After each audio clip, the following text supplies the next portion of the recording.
కర్ణుని యొక్క కవచకుండలములను వర్ధించి తీసుకెళ్ళాలి అనేటటువంటి సంకల్పంతో బయలుదేరి వస్తున్నప్పుడు దానిని తెలుసుకున్నటువంటి సూర్యుడు ఆ వస్తున్నటువంటి ఇంద్రుడి కన్నా ముందుగానే బయలుదేరి కర్ణుడి దగ్గరికి వచ్చి ఆయనకి హితవాక్కులు పలుకుతున్నటువంటి సందర్భం దగ్గర మొన్న పూర్తి చేసి ఉన్నాను.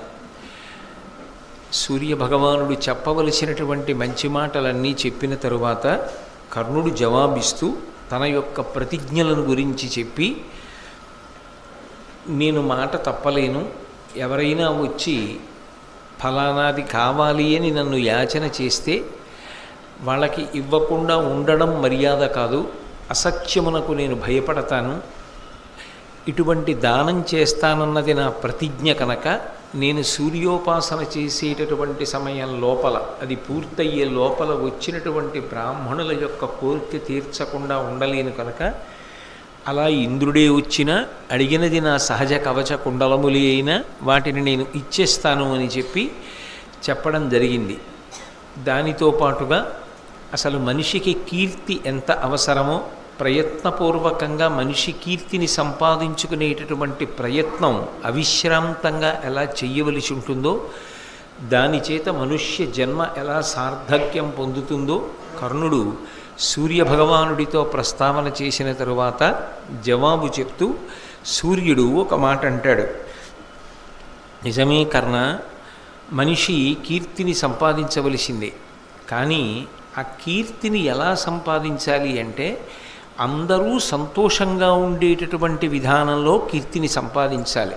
ఒక వ్యక్తి కీర్తిని సముపార్జిస్తున్నప్పుడు ఆయన భార్య కూడా ఆ ప్రక్రియ యందు సంతోషాన్ని పొందాలి, ఆయన బిడ్డలు సంతోషం పొందాలి, ఆయన బంధువులు, ఆయన స్నేహితులు, ఆయన చుట్టూ ఉన్నవారు కూడా సంతోషం పొందాలి. తన భార్య, తన బిడ్డలు, తన బంధువులు, తన స్నేహితులు చిట్ట చివరికి తానే సర్వనాశనం అయిపోయి కీర్తిని పొందితే దాని వలన ఏమిటి ప్రయోజనం? అలా ఎవరైనా కీర్తిని పొందే ప్రయత్నం చేస్తారా? పైగా ఇప్పుడు నిన్ను అడిగేటటువంటి దానం కేవలముగా ఏదో లేక ఒకడు వచ్చి ఉన్నవాడి దగ్గర పుచ్చుకుంటున్నది కాదు, పైగా పుచ్చుకునేవాడికి ఉపయోగపడుతుందన్న నమ్మకం కూడా లేదు. ఈయన సహజ కవచ కుండలములను కోసి వచ్చిన వాడికి ఇస్తే ఆయన ఏం చేసుకుంటాడు వాటిని? అవి ఆయన తొడుక్కోవడం కుదరదు. కాబట్టి ఇటువంటి దానాన్ని నువ్వు ఇవ్వడం చేత నేను మాట తప్పను అనేటటువంటి కేవలము సత్యప్రతిష్ఠ, ఆ సత్యమునందు నేను నిలబడతాను, ప్రతిజ్ఞ మీరను అన్న ఒకే ఒక్క పట్టుదలతో నువ్వు దానం చేస్తే చిట్ట చివరికి అవధ్యుడవైనటువంటి నీవు వధ్యుడవైపోతావు, అంటే యుద్ధమునందు మరణిస్తావు. అలా యుద్ధమునందు మరణిస్తే శరీరం పడిపోతుంది. శరీరము పరమేశ్వరుడిచ్చినటువంటి అపూర్వమైన కానుక. అందరి శరీరాలు పడిపోతాయి, కానీ నీ శరీరం పడకుండా ఈ సహజ కవచ కుండలములు ఉన్నాయి. వాటిని ఇచ్చేయడము అంటే నువ్వు కూడా మరణించడానికి సిద్ధపడిపోయినట్టు. అందరిలా మరణించకుండా ఉండడం నీకు సాధ్యం కాదు, అవధ్యుడవై ఉండలేవు. కాబట్టి యుద్ధమునందు వధింపబడతావు కనుక ఇది నీ ప్రాణములకు సంబంధించిన విషయం కాబట్టి దీనిని ఇచ్చేస్తాను అని ఎందుకు మంకుతనం పడతావు? అలా ఇచ్చి తన శరీరాన్ని తాను ఎవడైనా పడగొట్టుకుంటాడా? నీ శరీరం పడిపోతే అది కేవలము నీ వరకు మాత్రమే పరిమితమా? అప్పుడు నీ భార్య ఏడవదా? నీ బిడ్డలు ఏడవరా? నీ బంధువులు, నీ స్నేహితులు, నిన్ను నమ్ముకున్న వాళ్ళు ఏడవరా? అప్పుడు తన ప్రాణం పోయినా సరే ఆయన ఆడిన మాట తప్పకుండా సహజ కవచ కుండలములను ఇచ్చేశాడు అనేటటువంటి కీర్తి నువ్వు పొందినా ఆ కీర్తి ఎలా ఉంటుంది అంటే శవానికి అలంకారం చేయడంలా ఉంటుంది. బ్రతికున్నవాడికి అలంకారం చేస్తే అందం తప్ప శవానికి ఎన్ని పెట్టి అలంకారం చేస్తే మాత్రం అది శోభస్కరంగా ఉంటుంది. దానివలన ఎవరికి అలంకారం చేశారో ఆ వ్యక్తి అందము ద్విగుణీకృతం అవ్వడానికి కానీ లేదా కనీసము ఆ అందము పెరగడానికి కానీ అవకాశం ఉండదు కదా ప్రేతమునకు. కాబట్టి అది శవానికి అలంకారం చేసిన దానితో సమానం కదా. అన్నిటినీ మించి నీకొక మాట చెప్తాను విను. నాకు భక్త పరిరక్షణం అనేటటువంటిది దీక్ష. ఎందుకనంటే నేను ఒక దైవస్వరూపాన్ని కాబట్టి ఎవరు నన్ను నమ్మి ఉంటారో, ఎవరు నన్ను ఉపాసన చేశారో, ఎవరు నిరంతరము నా యొక్క అనుగ్రహమును అపేక్షించి పరమభక్తితో ప్రవర్తించారో అటువంటి వారిని కాపాడడం నాకు ధర్మం. అందుకని నీ దగ్గరికి పరిగెత్తుకుని వచ్చాను. అంతేకాదు, ఇంకొక మాట కూడా స్పష్టంగా చెప్తాను కర్ణ, జాగ్రత్తగా విను. నువ్వు సహజ కవచ కుండలములను ఇచ్చెయ్యగానే భారత యుద్ధంలో అర్జునుడి వలన పెను ప్రమాదము నీకు పొంచి ఉంటుంది. అర్జునుడు నిన్ను చంపేసే అవకాశం ఉంటుంది. అప్పుడు అర్జునుడి చేతిలో నీ శరీరం పడిపోతుంది. అదే కవచకుండలములను నువ్వు ఉంచుకున్నట్లయితే అర్జునుడి చేతిలో మరణించవు. కాబట్టి ఇంత గొప్ప అవకాశాన్ని నీ అంత నువ్వుగా చారవిడుచుకోవడం ప్రమాదం కదా. ఆపదని కొని తెచ్చుకోవడం, ఎవరైనా ఆపదని తప్పుకోవడానికి ప్రయత్నిస్తారు, నువ్వు ఆపదని కొని తెచ్చుకుంటున్నావు. ఇది చెయ్యకూడని ప్రయత్నం కదా. అయితే నా మీద నీకిందుకింత ఆప్యాయత అంటావేమో, అది దేవరహస్యం. తెలియవలసిన సమయంలో నీకు తెలుస్తుంది. నేను నీ తండ్రిని అని చెప్పలేదు, చెప్పకుండా ఈ దేవరహస్యం నీకు కానుకొక కాలమునందు తెలుస్తుంది. తెలిసిన తరువాత నువ్వు దీన్ని అర్థం చేసుకుంటావు. ఎందుకంటే ఇది జరిగింది ఆరణ్య పర్వంలో. కుంతీదేవి వెళ్ళి అడిగినటువంటి సందర్భం ఉద్యోగ పర్వం. ఆరణ్య పర్వం తర్వాత విరాట పర్వం, విరాట పర్వం తర్వాత ఉద్యోగ పర్వం. అందుకని ఉద్యోగ పర్వంలో కుంతీదేవి మాట్లాడుతూ నువ్వు నా పుత్రుడివి అని చెప్పినప్పుడు మాత్రం సూర్యమండలం నుంచి సూర్యుడు మాట్లాడాడు.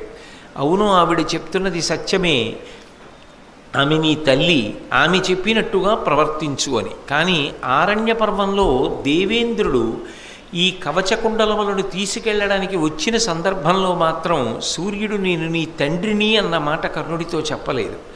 ఇది దేవరహస్యము అన్న మాట మాత్రమే చెప్పాడు. కానీ ఈ రహస్యమేమి అన్నది ఒకనాడు నీకు విదితమవుతుంది. కానీ ఇప్పటికి నేను చెప్పిన మాట విను చాలు అంటే కర్ణుడు అన్నాడు, నాకు అన్నిటికన్నా జీవితంలో భయం అసత్యం గురించి. నేను యమదండన గురించి, యమపాశము గురించి, యమధర్మరాజు గారి గురించి కూడా భయపడను, కానీ అసత్య దోషములకు భయపడతాను. కాబట్టి నేను ఇస్తాను అని ప్రతిజ్ఞ చేశాను. ఆ సమయమునందు వచ్చిన వాళ్ళకి అడిగిన వస్తువు ఇస్తాను, నా శక్తి వంచన లేకుండానని. రేపటి రోజున రావలసిన సమయంలో వచ్చి దేవేంద్రుడు అర్థిస్తే నేను ఇవ్వవలసిందే, లేకపోతే నాకు అసత్య దోషం వస్తుంది. నేను ఆ అసత్య దోషాన్ని తట్టుకోలేను. 2, మీరు చెప్పేది ఏమిటి? నేను కానీ ఈ సహజ కవచ కుండలములను ఇచ్చేస్తే నాకు ఆపద వస్తుంది, అర్జునుడి చేతిలో నాకు మరణం కలుగుతుందని మీరు భయపడుతున్నారు. కానీ నేను ఒక్క విషయాన్ని మనవి చేస్తాను సూర్యభగవానుడా, జాగ్రత్తగా వినండి. నేను ద్రోణాచార్యుల వారి దగ్గర అనేకమైనటువంటి అస్త్రములు పొందాను. పరశురాముణ్ణి సేవించి పరశురాముడి దగ్గర ఎన్నో అస్త్రములను సంపాదించాను. అనేక దివ్యాస్త్రములు నా దగ్గర ఉన్నాయి. ఇన్ని దివ్యాస్త్రములు నా వద్ద ఉండగా అర్జునుడు నన్ను ఏదో చేస్తాడన్న భయం అక్కర్లేదు. నేను ఈ దివ్యాస్త్రములను ప్రయోగించడం ద్వారా అర్జునుడిని నిగ్రహించగలిగినటువంటి శక్తి నాకున్నది. కవచకుండలములు లేనంత మాత్రము చేత నాకు వచ్చేటటువంటి ఇబ్బంది లేదు. అసత్య దోషాన్ని పొంది కవచకుండలములను ఉంచుకున్నంత మాత్రం చేత నాకు కలిగేటటువంటి అధికమైన ప్రయోజనము లేనప్పుడు సత్యమునందు మాత్రమే నిలబడి నాకున్నటువంటి దివ్యమైన అస్త్రబలము చేత అర్జునుడిని భారత యుద్ధంలో నిగ్రహించడం నాకు కీర్తికారకం. అందుకని మీరు ఇంత ప్రేమతో వచ్చి నాకు చెప్పారు, కానీ నేను మీ మాట పెడచెవిని పెడుతున్నాను అని మీ మనసుని కష్టపెట్టుకోకుండా దయచేసి నేను చెప్పినటువంటి భావనని జాగ్రత్తగా అర్థం చేసుకునే ప్రయత్నం చెయ్యండి అని నమస్కరించాడు. అయితే కర్ణుడు మాట వినేటట్టు లేడు. కవచకుండలములను ఇచ్చేస్తాడు అని చెప్పి సూర్యుడికి అర్థమైంది. ఆయన ఇంకొక్క మాట చెప్తాను, పోనీ ఆ పని చెయ్యి, కవచకుండలములను ఇవ్వకుండా ఉండను, ఇచ్చేస్తానంటున్నావు. ఇచ్చేసే ముందు ఇంద్రుడి దగ్గర శక్తి అని ఒక గొప్ప అస్త్రం ఉన్నది, ఆ అస్త్రాన్ని అడిగి తీసుకో. ఎందుకని అంటే వైరుల చంపి చంపి వెసవొచ్చు గరంబున కాజిలోన అద్దారుణ శక్తి వాసవుడు దానవతొల్లి సహస్ర సంఖ్యలం క్రూర సురారి సంఘముల కూల్చే మహాభుజ నీకు నిమ్మిన ఘోరపు సాధనంబు దొరకొన్న అవశ్యము గెల్తు వైరులన్. ఇంద్రుడి దగ్గర ఉన్నటువంటి ఆ శక్తి అనేటటువంటి మహాస్త్రం అద్భుతమైనటువంటి శక్తి కలది. దానికి ఒక లక్షణం ఉంది. దాన్ని ఎన్ని మాటలైనా ప్రయోగించవచ్చు. అది ఏదో ఒక మాట మాత్రమే ప్రయోగించాలనేటటువంటి నియమం లేదు దానికి. అది ఎన్ని మాటలు వేసినా వైరుల చంపి చంపి వెసవచ్చు గరంబున కాజీలోన. ఆజీ అంటే యుద్ధంలో ఎన్ని మాటలు ప్రయోగిస్తే అన్ని మాటలు ఎంతమందినైనా చంపి చంపి ఎవరెవరిని చంపమంటే వాళ్ళని చంపి వెనక్కి వస్తూ ఉంటుంది. అంత గొప్ప శక్తి అది. ఆ శక్తి అన్న అస్త్రంతోటే దేవేంద్రుడు ఇతపూర్వం ఎన్నో యుద్ధాల్లో అసంఖ్యాకమైనటువంటి రాక్షసుల్ని పరిమార్చాడు. కాబట్టి నువ్వు ఒక మాట అడుగు, నువ్వు అడిగినట్టుగా కవచకుండలాలు ఇస్తాను. కానీ నేను కవచకుండలాలు ఇవ్వడానికి పూర్వమే నువ్వు నాకు ఆ శక్తి అనబడేటటువంటి అస్త్రాన్ని నాకు ఇవ్వాలి. ఇస్తే అప్పుడు నేను నీకు సహజ కవచకుండలను తీసి ఇచ్చేస్తాను అని చెప్పు అని చెప్పి ఆ అస్త్రాన్ని తీసుకో. అది నీకు వశమవుతుంది. ఇప్పుడు ఈ అస్త్రంతో నీకు ఎదురొచ్చినటువంటి వాడు ఎంతటి వాడైనా పడిపోవలసిందే. ఇక ఆ అస్త్రానికి ఎదురు లేదు. దాన్ని భంజించడం ఎవరికీ సాధ్యం కాదు. కాబట్టి భారత యుద్ధంలో శత్రువులను నువ్వు పడగొట్టగలుగుతావు. కాబట్టి నువ్వు ఆ శక్తి అన్న అస్త్రాన్ని తీసుకో. అది అంటారా? తీసుకుంటారు. ఇందులో మీరు ఒక్క విషయాన్ని గమనించండి. కర్ణుడు ఏమంటున్నాడు? నేను దానం చేస్తాను, నాకు వ్రతం అంటున్నాడు. దానం చేసేవాడు అవతలవాడు నాకు ఇది ఇస్తే నేను ఇది ఇస్తానంటే అది దానం అవుతుందా? అలా ఎలా అవుతుంది అసలు? ఏమీ ఆశించకుండా ఇదం నమమ, ఇది నాది కాదు అని చతుర్థీ విభక్తి వేసి దానం చేస్తే అది అవతల వారికి దానం ఇచ్చారు అంటారు. అంతే తప్ప మీరు నాకు ముందు ఇది ఇస్తే నేను మీకు ఇది ఇస్తా అంటే అది దానం అవుతుంది అని చెప్పడం కుదురుతుందా? కుదరదు. అందుకే ఆయన అంతకాలము దానములు చెయ్యలేదని చెప్పడానికి మాత్రం సాధ్యం కాదు. ఆయనకి వ్రతం ఉన్నది, ఆయన దానములు చేశాడు. మహానుభావుడు, ఎంతో కీర్తి సంపాదించిన వాడే. కానీ ఇంద్రుడికి కవచకుండలాలు ఇచ్చేటటువంటి సందర్భంలో మాత్రం సూర్యుని యొక్క బోధని అనుసరించి కర్ణుడు కవచకుండలములను దానము చేశాడు అని చెప్పడం మాత్రం యథార్థానికి అంత తేలిక విషయం కాదు. ఎందుకంటే దానమునకు సంబంధించినటువంటి నియమము ఈ ప్రత్యేకమైనటువంటి సందర్భమునందు అన్వయమైంది అని చెప్పడం కుదరదు. నేను ఎంత పెద్దది దానం చేయనివ్వండి, రూపాయి కాసు అవతల వారి దగ్గర పుచ్చుకున్నా అది దానం అవ్వదు. ఎందుకంటే ప్రతిఫలం పుచ్చేసుకున్నాను కాబట్టి ఈ వస్తువుని వేరొక ప్రతిఫలానికి ఇవ్వడం అవుతుంది తప్ప ఏమీ ఆశించకుండా ఇతరులకు ఇచ్చినదే దానం అవుతుంది. అందుకే అది దానం అవుతుంది అన్న విషయంలో స్పష్టత లోపించడం జరిగింది. మంత్రోపాసన చేశాడు, వచ్చి సూర్యనారాయణుడికి నమస్కారం చేస్తున్నాడు. అనేక మంది బ్రాహ్మణులు వచ్చారు. అందులో ఇంద్రుడు కూడా బ్రాహ్మణ వేషంలోనే వచ్చాడు. భిక్షాందేహి అన్నాడు. వచ్చిన వాళ్ళందరినీ పంపిస్తూ ఈయన దగ్గరికి వచ్చాడు. ఏం కావాలని అడిగాడు. నీకు సహజముగా ఉన్నటువంటి కవచకుండలములను నాకు ఇయ్యి, మాట తప్పకుండా ఈ వేళ లోపల వచ్చిన వాడికి అడిగినది ఇస్తానని నీకు వ్రతం, కాబట్టి నేను అడిగినది నాకు ఇయ్యి అన్నాడు. అంటే ఆయన కొంతసేపు వాదించాడు. ఏం చేసుకుంటావు? నేను నా కవచకుండలాలు కోసి ఇచ్చేస్తే అవి నాకు శరీరములో అంతర్భాగం, నేను పుట్టినప్పుడు ఉన్నాయి.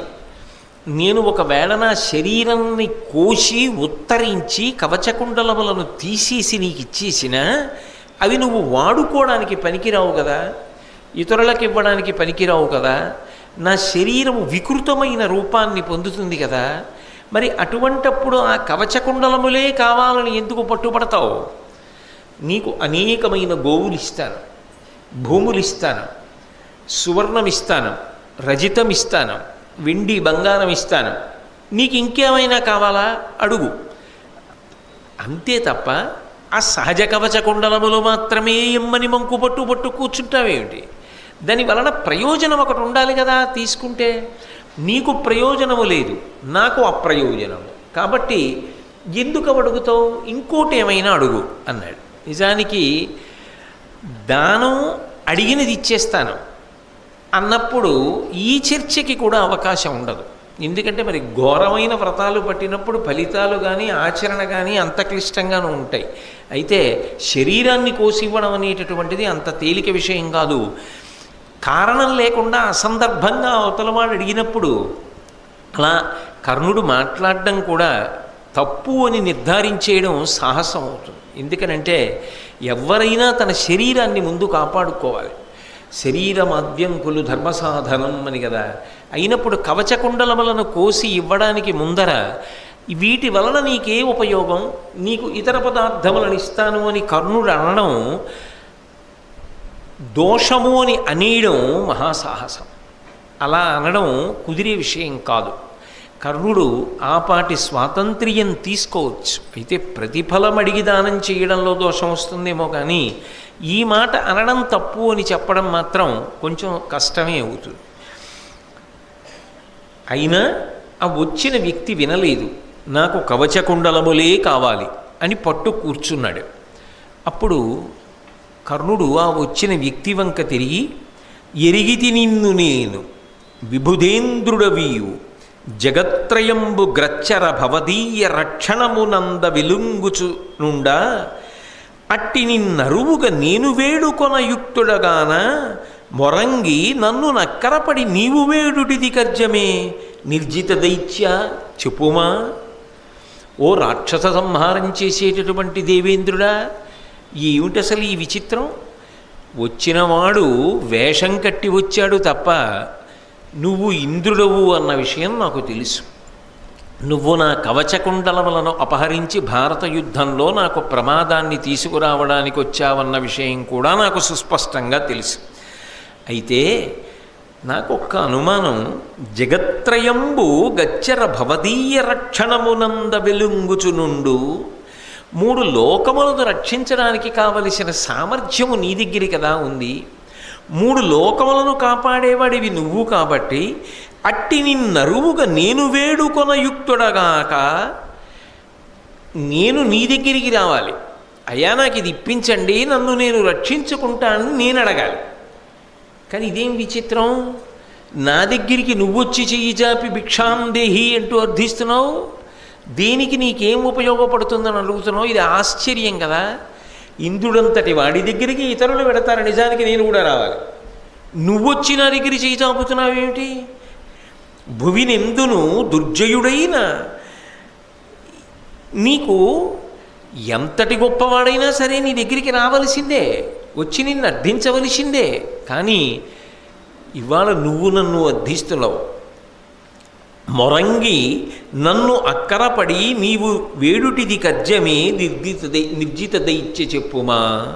ఇలా అడగచ్చా చెప్పు అన్నాడు. అయినా ఆయన దేవేంద్ర రూపాన్ని పొందినప్పటికీ నేను రావలసిన సమయంలో వచ్చాను కాబట్టి నీ ప్రతిజ్ఞ నిలబెట్టుకోవడానికి నీ కవచకుండలములను నాకు ఇవ్వవలసిందే అన్నాడు. కర్ణుడు అన్నాడు, తప్పకుండా నువ్వు కోరినట్టు కవచకుండలములను తీసి ఇచ్చేస్తాను. కానీ అవి తొడుక్కున్నవి కావు, శరీరమునందు సహజంగా ఉన్నాయి. కాబట్టి ఇప్పుడు అవి ఇవ్వాలి అంటే కత్తి పెట్టి నా శరీరాన్ని కోసేసుకోవాలి. నేను కోసేసి ఉత్తరించేయాలి. అలా ఉత్తరించేస్తే పైన ఉన్నటువంటి చర్మం అంతా తెగిపోతుంది కదా. తెగిపోయి లోపల ఉన్న నెత్తురు మాంసము పైకొస్తాయి కదా. నా శరీరం అంతా చాలా వికృతముగా అయిపోతుంది కదా. అప్పుడు చూడడానికి అందరూ భయపడతారు కదా. కవచకుండలములను తీసుకుని నా శరీరం అలా ఛిద్రమైపోతే నువ్వు కూడా దాన్ని ఎలా అడగగలవు అంటే ఇంద్రుడు అన్నాడు, నీకు ఆ భయం లేదు. బాలసూర్యుడి కాంతి ఎలా ఉంటుందో అటువంటి బంగారు రంగుతో నీ శరీరం వెంటనే మూసుకుపోతుంది. నువ్వు తీసిచ్చినట్టు ఎవరికి తెలియదు.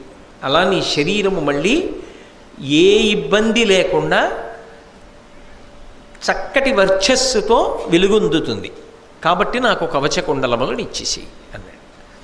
సరే, నేను ఇచ్చే ముందు నాదొక కోరిక. మీరు నాకు మీ దగ్గర ఉన్నటువంటి శక్తి అనబడేటటువంటి అమోఘమైనటువంటి అస్త్రాన్ని నాకు ఇవ్వండి. మీరు నాకు ఆ అస్త్రాన్ని ఇస్తే నేను మీకు కవచకుండలములను ఇచ్చేస్తాను. అయితే వచ్చినవాడు ఇంద్రుడు కదా, ఇంద్రుడికి ఏం కావాలి? కవచకుండలములు కావాలి. అందుకని ఆయన ఒక్క క్షణం ఆలోచించి అన్నాడు, తప్పకుండా ఇస్తాను, కానీ ఒక్క షరతుతో ఇస్తాను. ఏ షరతుతో ఇస్తానో తెలుసా? ఇచ్ఛత శక్తి నీకు వినుమెర్పడ నాజి మదీయ శత్రులంగ్రచ్చర చంపి చంపి అది గ్రమ్మర చేతికి వచ్చుచుండు నీకిచ్చుట అట్లు కాదు భువినెందును దుర్జయుడైన నీ రిపున్ జెచ్చెర దున్కు ఒక్కరిని చేకురనన్ను భజించు క్రమ్మరన్. కర్ణుడా, ఈ శక్తి అన్న అస్త్రం పరమ అమోఘమని నీకు తెలుసు. నా విషయంలో దీనికి ఓ లక్షణం ఉంది. నేను ఈ శక్తిని ఎన్ని మాటలు ప్రయోగించినా, ఎవరెవరి మీద ప్రయోగించినా వాళ్ళని చంపి మళ్ళీ వెనక్కి వచ్చి నన్ను చేరుకుంటూ ఉంటుంది ఆ అస్త్రం. దాన్ని ఒక మాటో 2 మాటలో 100 మాటలో 10,000 మాటలో ప్రయోగించాలనేటటువంటి నియమం ఏం లేదు. నేను ఎన్ని మార్లైనా ప్రయోగిస్తూ ఉంటాను. అందుకే వినుమెర్పడ నాజి మదీయ శత్రులంగచ్చర చంపి చంపి అది గ్రమ్మర చేతికి వచ్చుచుండు. ఎన్ని మాటలు వేస్తే అన్ని మాటలు ఎవరి మీద వేశానో వాళ్ళని చంపుతుంటుంది, వచ్చేస్తుంటుంది వెనక్కి. నీకిచ్చుట అట్లు కాదు, నీకు ఆ అస్త్రం ఇచ్చినప్పుడు మాత్రం అలా ఇవ్వడం జరగదు. నీ విషయంలో అలా పనిచేయదు. నీకు మాత్రం నియమం ఏమిటంటే భువినెందును దుర్జయుడైన నీ రిపున్ జెచ్చెర దున్ము ఒక్కరిని.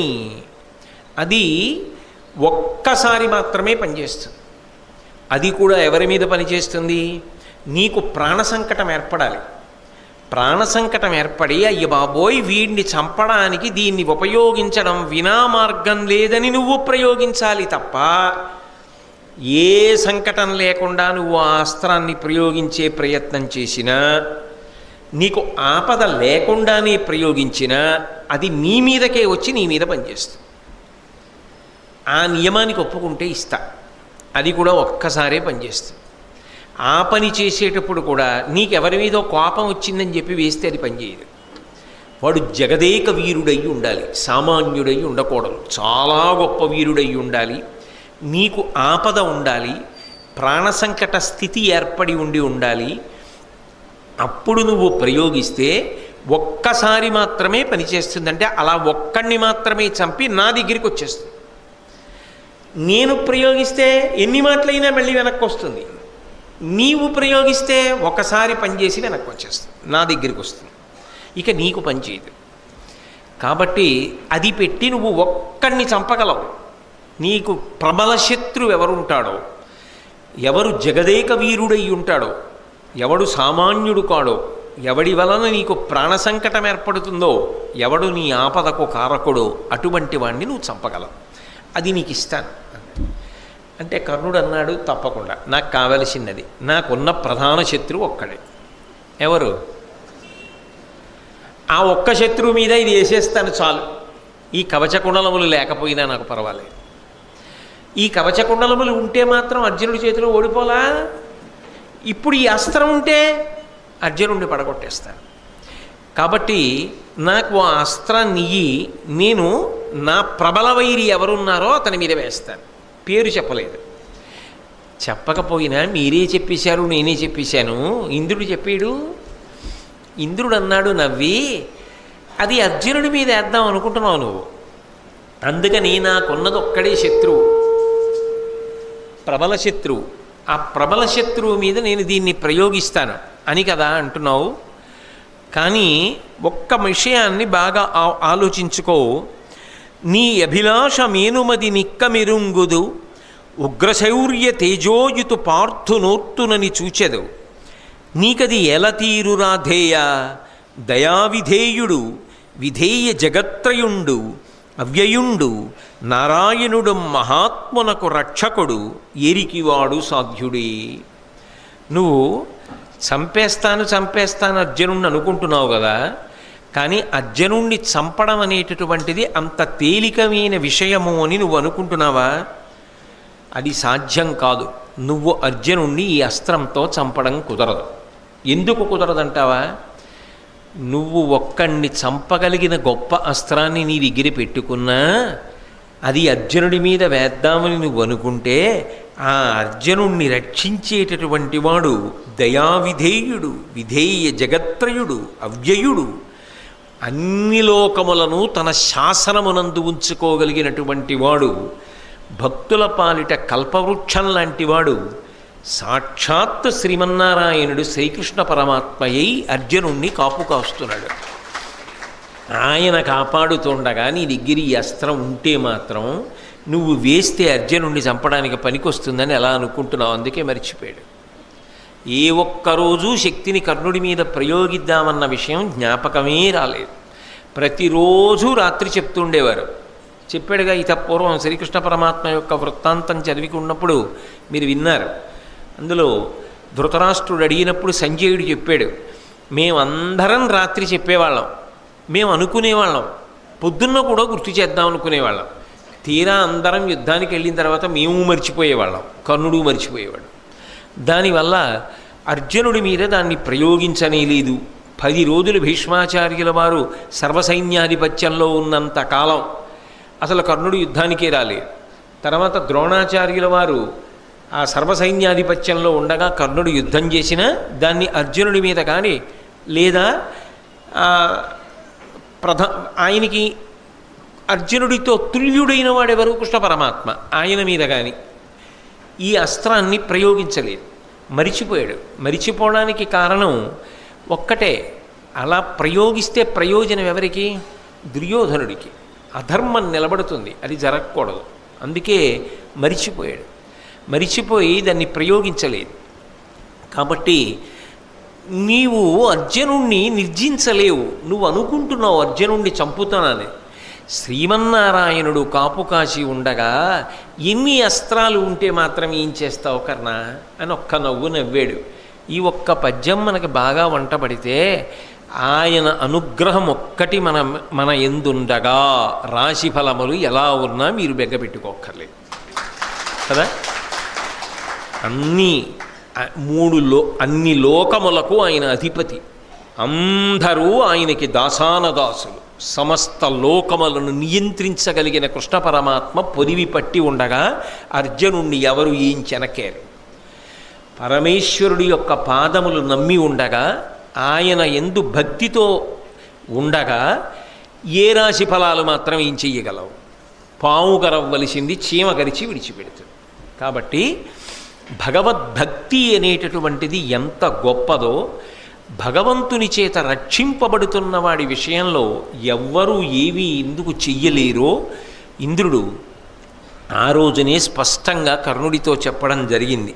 తదనంతరం ఆ కవచకుండలములను తీసి ఇచ్చేయడం కోసమని ఒక కత్తి తీసి తన శరీరాన్నంతటినీ కోసి ఆ కవచకుండలములను ఉత్తరించి ఇంద్రుడికి దానం చేశాడు. ఇంద్రుడిచ్చిన వరం ప్రకారంగా బాలభాను తేజంతో శరీరం అంతా మళ్ళీ చక్కటి కాంతితో కప్పబడిపోయింది. అయితే అది ప్రతిఫలం పుచ్చుకొని దానం చేశాడనండి, దాని వలన ఫలితాన్ని పొందడానికి ప్రయత్నం చేశాడనండి, తన ప్రధాన శత్రువైన అర్జునుడి మీద ప్రయోగించడానికి కావలసిన అస్త్రాన్ని ఇంద్రుడి దగ్గర పొందిన తరువాత దానం చేశాడనండి. కర్ణుడిలా అలా దానం చెయ్యగలిగినటువంటి వాళ్ళు మాత్రం లోకంలో ఉండదు. ఒడ్డున కూర్చుని ఎన్నైనా విమర్శలు చెయ్యొచ్చు, ఒడ్డున కూర్చుని ఎన్ని మాటలైనా చెప్పచ్చు, కానీ అలాంటి పని చెయ్యడం మాత్రం అంత తేలిక విషయం ఎవరికీ కాదు. అందుకే కర్ణుడు ఇటువంటి దానాన్ని చేసినప్పుడు ఆశ్చర్యం ఏమిటంటే సాధారణంగా లోకంలో జరగని అద్భుతం జరిగింది. యక్ష, కిన్నెర, సిద్ధ, సాధ్య దేవతలందరూ కూడా పైన దేవదుందుభులు మోగిస్తూ పుష్పవృష్టి కురిపించారు కర్ణుడి మీద. ఆ సంఘటన ఒక్కటి చాలు. కర్ణుడు ఎంత అద్భుతమైనటువంటి కృత్యాన్ని చేశాడు, ఎంత అసాధారణమైన దానం చేశాడు అన్న విషయం అర్థమవుతుంది. అయితే ఇందులో పెద్ద పరిశీలనాత్మకమైన విషయం ఏమిటంటే, దీన్ని సాధారణంగా పిలిచేటప్పుడు ఏమంటారంటే ఇంద్రుడు కర్ణుని యొక్క కవచకుండలములను అపహరించుట అంటాడు. అపహరించుట అంటే దొంగిలించుట. దొంగిలించేవాడు ఎవరి వస్తువుని దొంగిలిద్దామనుకుంటున్నారో ఆయనకి తెలియకుండా ఎక్కువ జాగ్రత్త పడతాడు. 2, ఇతరులకు ఎవరికైనా తెలిసినా వెళ్ళి ఆయనకి చెప్తారేమో అని ఇంకెవరికి తెలియకుండా జాగ్రత్త పడతాడు.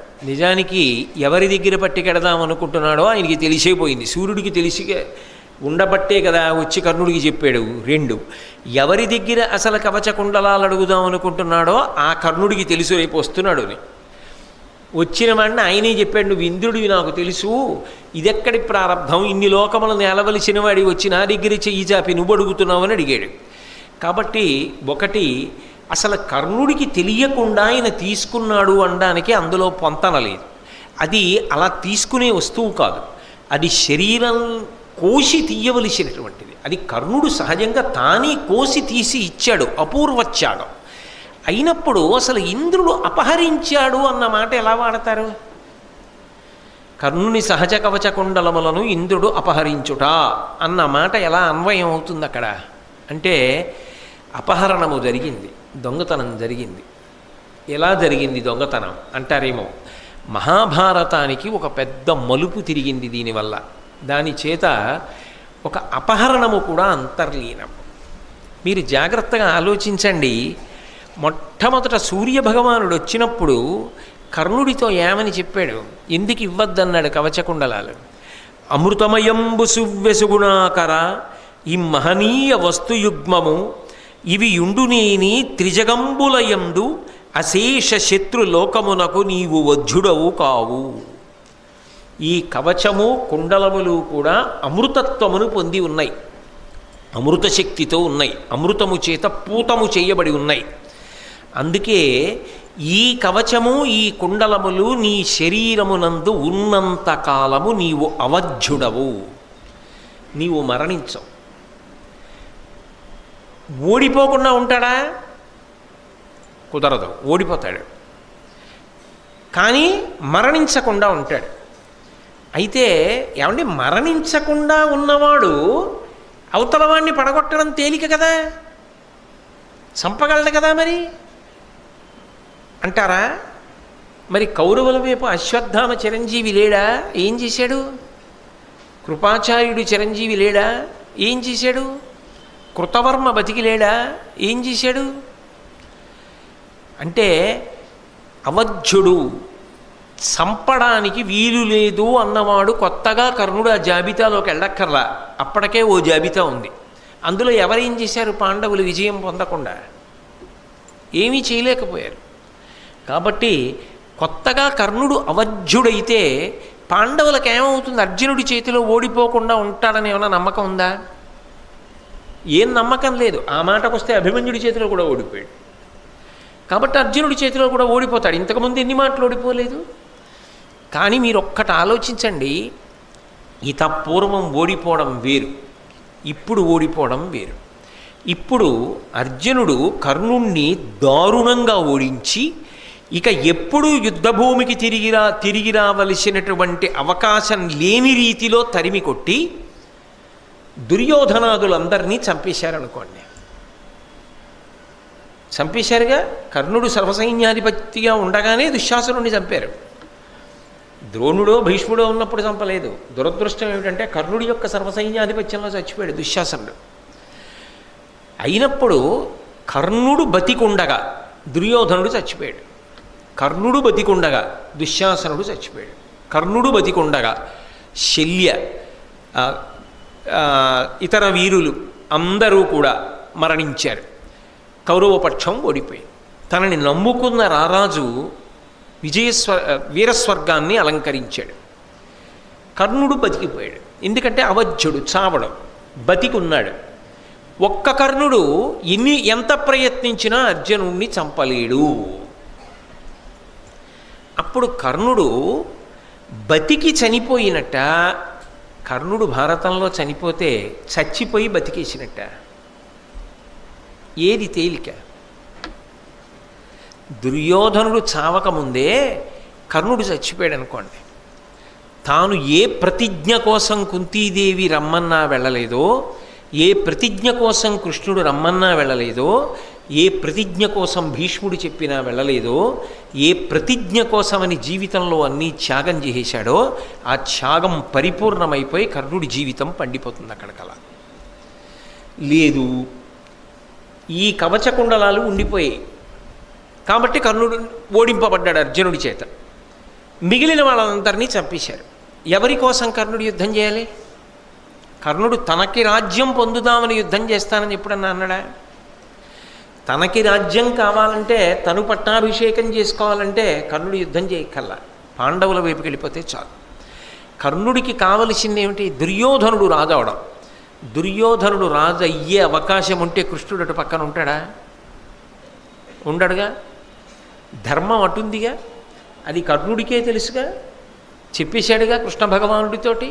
ఖచ్చితంగా ధర్మరాజు గారు గెలుస్తాడు, పట్టాభిషిక్తుడు అవుతాడని చెప్పాడుగా. దుర్యోధనాదులు మడిసిపోతారని ఆయనే చెప్పాడుగా. దుర్యోధనుడి కన్నా ముందు కర్ణుడు పడిపోయాడు అనుకోండి. ఆయన జీవితంలో ఒక గొప్ప తృప్తితో అక్కడికి పూర్తి అయిపోతుంది భారతంలో. దుర్యోధనుడు చచ్చిపోయాక కర్ణుడు బతికుండిపోయాడు అనుకోండి, ఆ బతుకు కాదు, క్షణ చావు. ఎందుకని? అనేక సమస్యలు వచ్చేస్తాయి.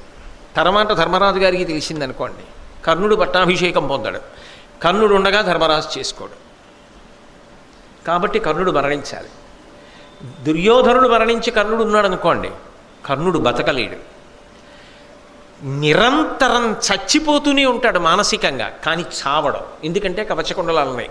తన చావు కోసం తానే తీసేసేయాలి, కోసేసి.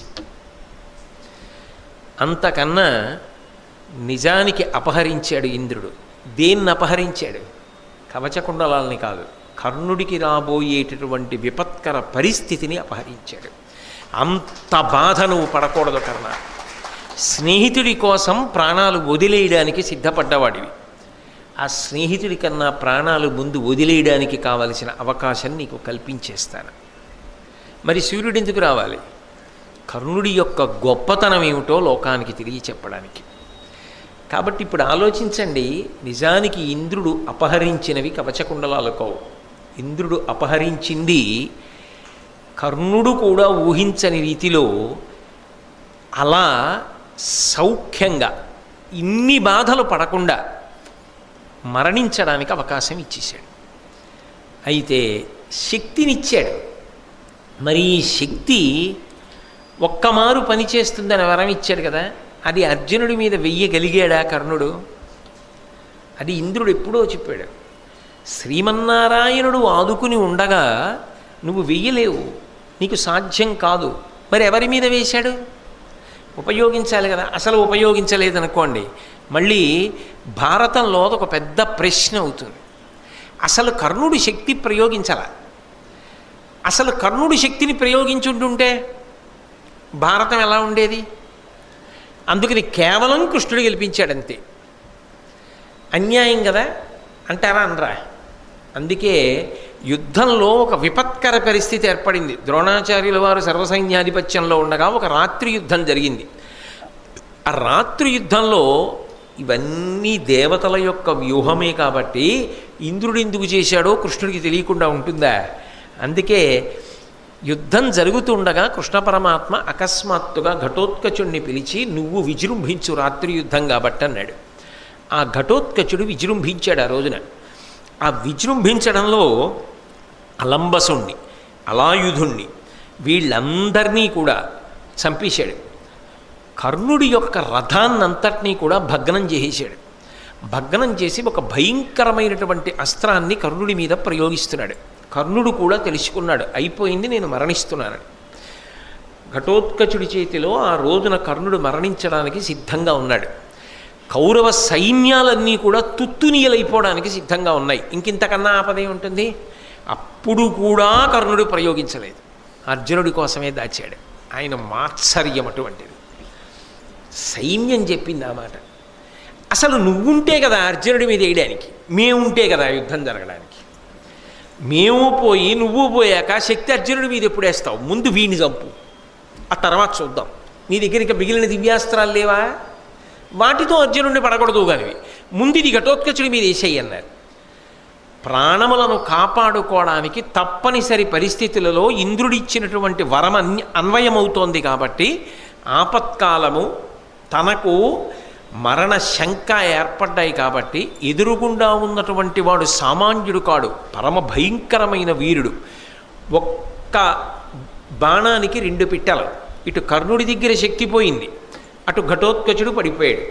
నేను మీకు అనేక పర్యాయాలు భారతంలో ఘటోత్కచుడు శ్రీకృష్ణ పరమాత్మ చెప్పినప్పుడు చెప్పా, ఇవాళ అర్జున ఘటోత్కచుడు మన వైపు యుద్ధం చేశాడు కానీ అతను సహజముగా ధర్మమునకు వ్యతిరేకి. కాబట్టి ఇవాళ కాకపోతే రేపైనా ధర్మ వ్యతిరేకమైన పనులు చేస్తాడు. అప్పుడు ధర్మ సంస్థాపనార్థం వచ్చిన వాడిని కాబట్టి నేను ఘటోత్కచుడిని చంపాలి. ఆ పరిస్థితి రాకుండా ఈ శక్తి ఆయుధాన్ని ఘటోత్కచుడి మీద ఆ కర్ణుడితో వేయించేసి ఇటు నిన్ను కాపాడుకున్నాను. శక్తి కర్ణుడి దగ్గర జారిపోయింది, ఘటోత్కచుడు పడిపోయాడు. అందుకు నృత్యం చేశారు రథం మీదని చెప్పాడు కృష్ణుడు. ఇది దేవతా వ్యూహము అన్న విషయం స్పష్టంగా అర్థమవుతోందా, అర్థం అవ్వట్లేదా? అర్థమైనప్పుడు ఒక రకంగా చెప్పాలి అంటే కర్ణుడి దగ్గర కవచకుండలాలు తీసేసుకోవడం వల్ల కర్ణుడికి ఒరిగిపోయినటువంటి బాధ నిజానికి ఏమీ లేదు. కవచకుండలాలు ఉన్నప్పుడు ఆయన అర్జునుణ్ణి ఓడించాడండి, కవచకుండలాలు లేక చచ్చిపోయాడండి అన్నాడు అనుకోండి. అరే రే ఇంద్రుడు ఎంత పని చేశాడు రా అనాలి. కవచకుండలాలు తీసేసుకుంటే అర్జునుడు కొత్తగా గెలిచాడా, ఉంటే ఓడిపోయాడా? ఉన్నా గెలిచాడుగా. కానీ మీరు కర్ణుడి వైపు నుంచి ఆలోచించండి. ఇందాక చెప్పానే, భారత యుద్ధంలో కర్ణుడు మిగిలిపోయి మిగిలిన వాళ్ళందరూ చచ్చిపోయారు అనుకోండి, అప్పుడు పెద్ద బరువు అయిపోతాడు. అందరికీ బరువే. కుంతి మాత్రం తట్టుకోగలదా? కృష్ణుడు తట్టుకోగలడా? పాండవులు తట్టుకోగలరా? తానెవరో తెలిసిపోతుంది కదా. ఏం చేస్తాడు ఒక్కడు ఉండి?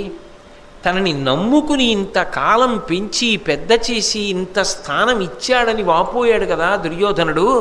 తొడలు విరిగి పడిపోయి, కర్ణ నిన్ను నమ్ముకుని వచ్చాను యుద్ధానికి, నువ్వు బ్రతికున్నావు, నేను వెళ్ళిపోతున్నాను కర్ణ అని ఒక్క మాట అన్నాడు అనుకోండి, వెంటనే చచ్చిపోవాలని కర్ణుడికి కూడా అనిపిస్తుందా, అనిపించదా? కానీ ఆ కవచకుండలములు ఉన్న కారణం చేత మరణించడు. అప్పుడు ఆయన బ్రతికున్న ఆయనకి ఎంత బాధ. అందుకే వెళ్ళిపోవడంలోనే ఆయనకి హాయి ఉంది, సుఖం ఉంది. అందుకే వెళ్ళిపోవడానికి మార్గాన్ని సుగమం చేశాడు ఇంద్రుడు. ఏ అంశలో వచ్చిన వాళ్ళు ఆ అంశలో ప్రయోజనం అయిపోయిన తర్వాత వెళ్ళిపోవాలి. ఇంత మంచివాడు, ఆయన ఎందు చాలా సుగుణములు ఉన్నాయి. ఉన్నప్పుడు ఆయన అంత బాధపడవలసిన అవసరాన్ని కల్పించకూడదు.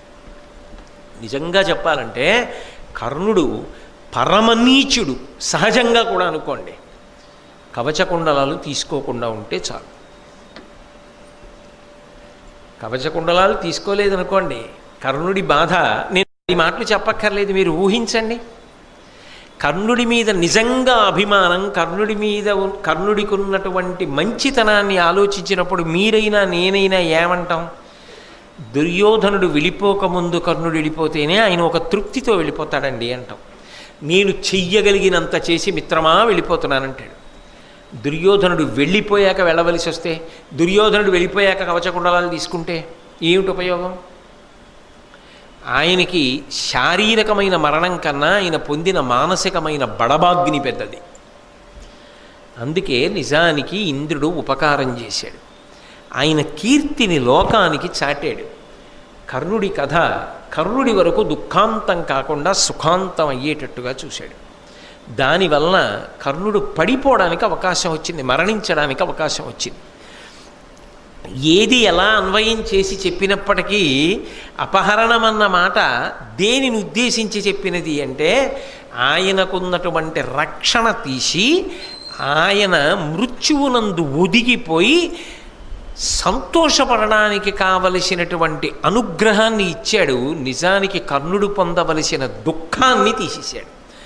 ఆపదామపహర్తారం దాతారం సర్వసంపదాం లోకాభిరామం శ్రీరామం భూయో భూయో నమామ్యహం అంటామే, అలా పనిచేశాడు ఇంద్రుడు కూడా ఇక్కడ.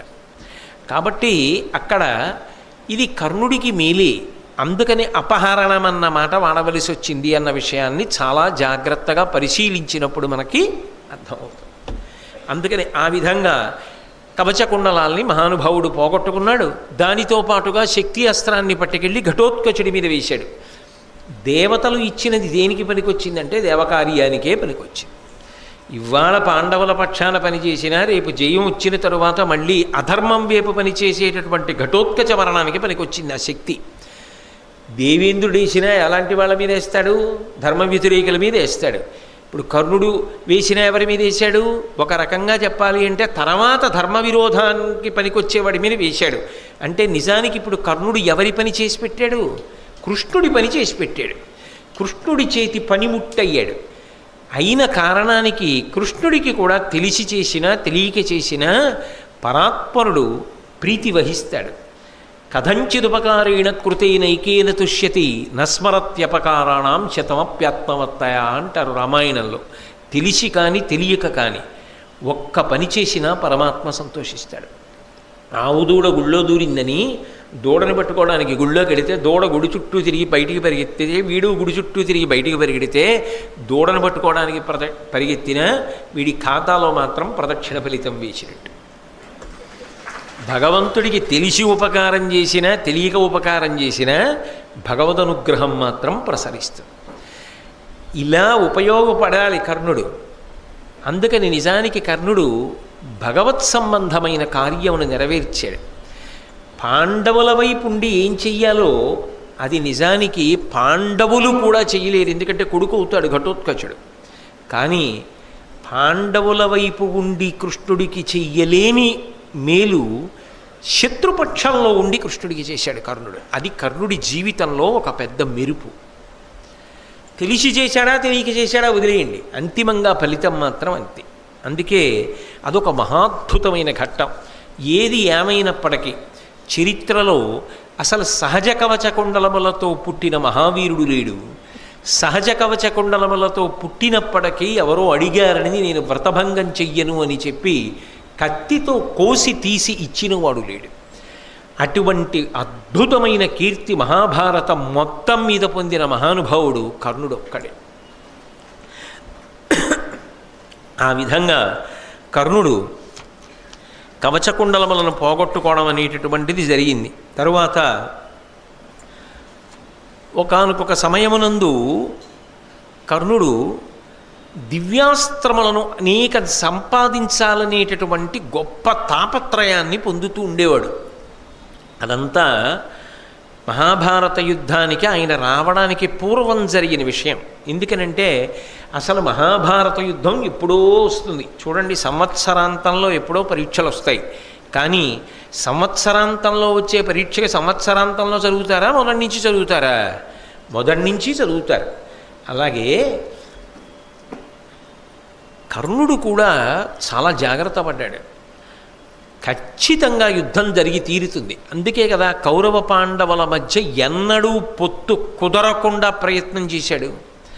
అలా చేసి దేవకార్యాన్ని చేసిన వాళ్ళల్లో నిజానికి కర్ణుడు ఒకడు. దేవకార్యం వాళ్ళిద్దరి మధ్య నిజానికి పొత్తు కుదిరితే ధర్మ సంస్థాపన ఎలా నడుస్తుంది? నడవదు. దేవతల యొక్క అంశలో వచ్చినప్పటికీ సూర్యుని యొక్క అనుగ్రహాన్ని పొందినవాడై వచ్చినప్పటికీ కూడా దేవకార్య సాధన యందు పనిముట్టయ్యాడు కౌరవుల వైపు ఉండి. దాని విచిత్రం. అటువంటి వాడు అర్జునుడి మీద నేను యుద్ధం చెయ్యాల్సి వస్తుంది. ఆ యుద్ధం ఉందే, అందులో నేను ఓడిపోవడానికి వీల్లేదు, ఖచ్చితంగా గెలిచి తీరవలసిందే. అందుకే భీముణ్ణి దృష్టిలో పెట్టుకుని దుర్యోధనుడు నిరంతర సాధన చేశాడు. అర్జునుణ్ణి దృష్టిలో పెట్టుకుని కర్ణుడు నిరంతర సాధన చేశాడు. ఇంత సాధన చేసిన ఆయన యొక్క సాధనలో ఏ లోపం లేకపోయినా ఆయన ఎంత కష్టపడ్డా నిజానికి ఆయన ఉత్తమ ఫలితాన్ని పొందడానికి ఎంత శ్రమపడాలో అంత శ్రమని పొందినా చిట్ట చివరికి వచ్చేటప్పటికి మాత్రం ఆ పొందవలసిన ఫలితం ఆయన చెయ్యి జారిపోతుండేది. అది కర్ణుడి జీవితంలో ఉన్నటువంటి గొప్ప దురదృష్టం.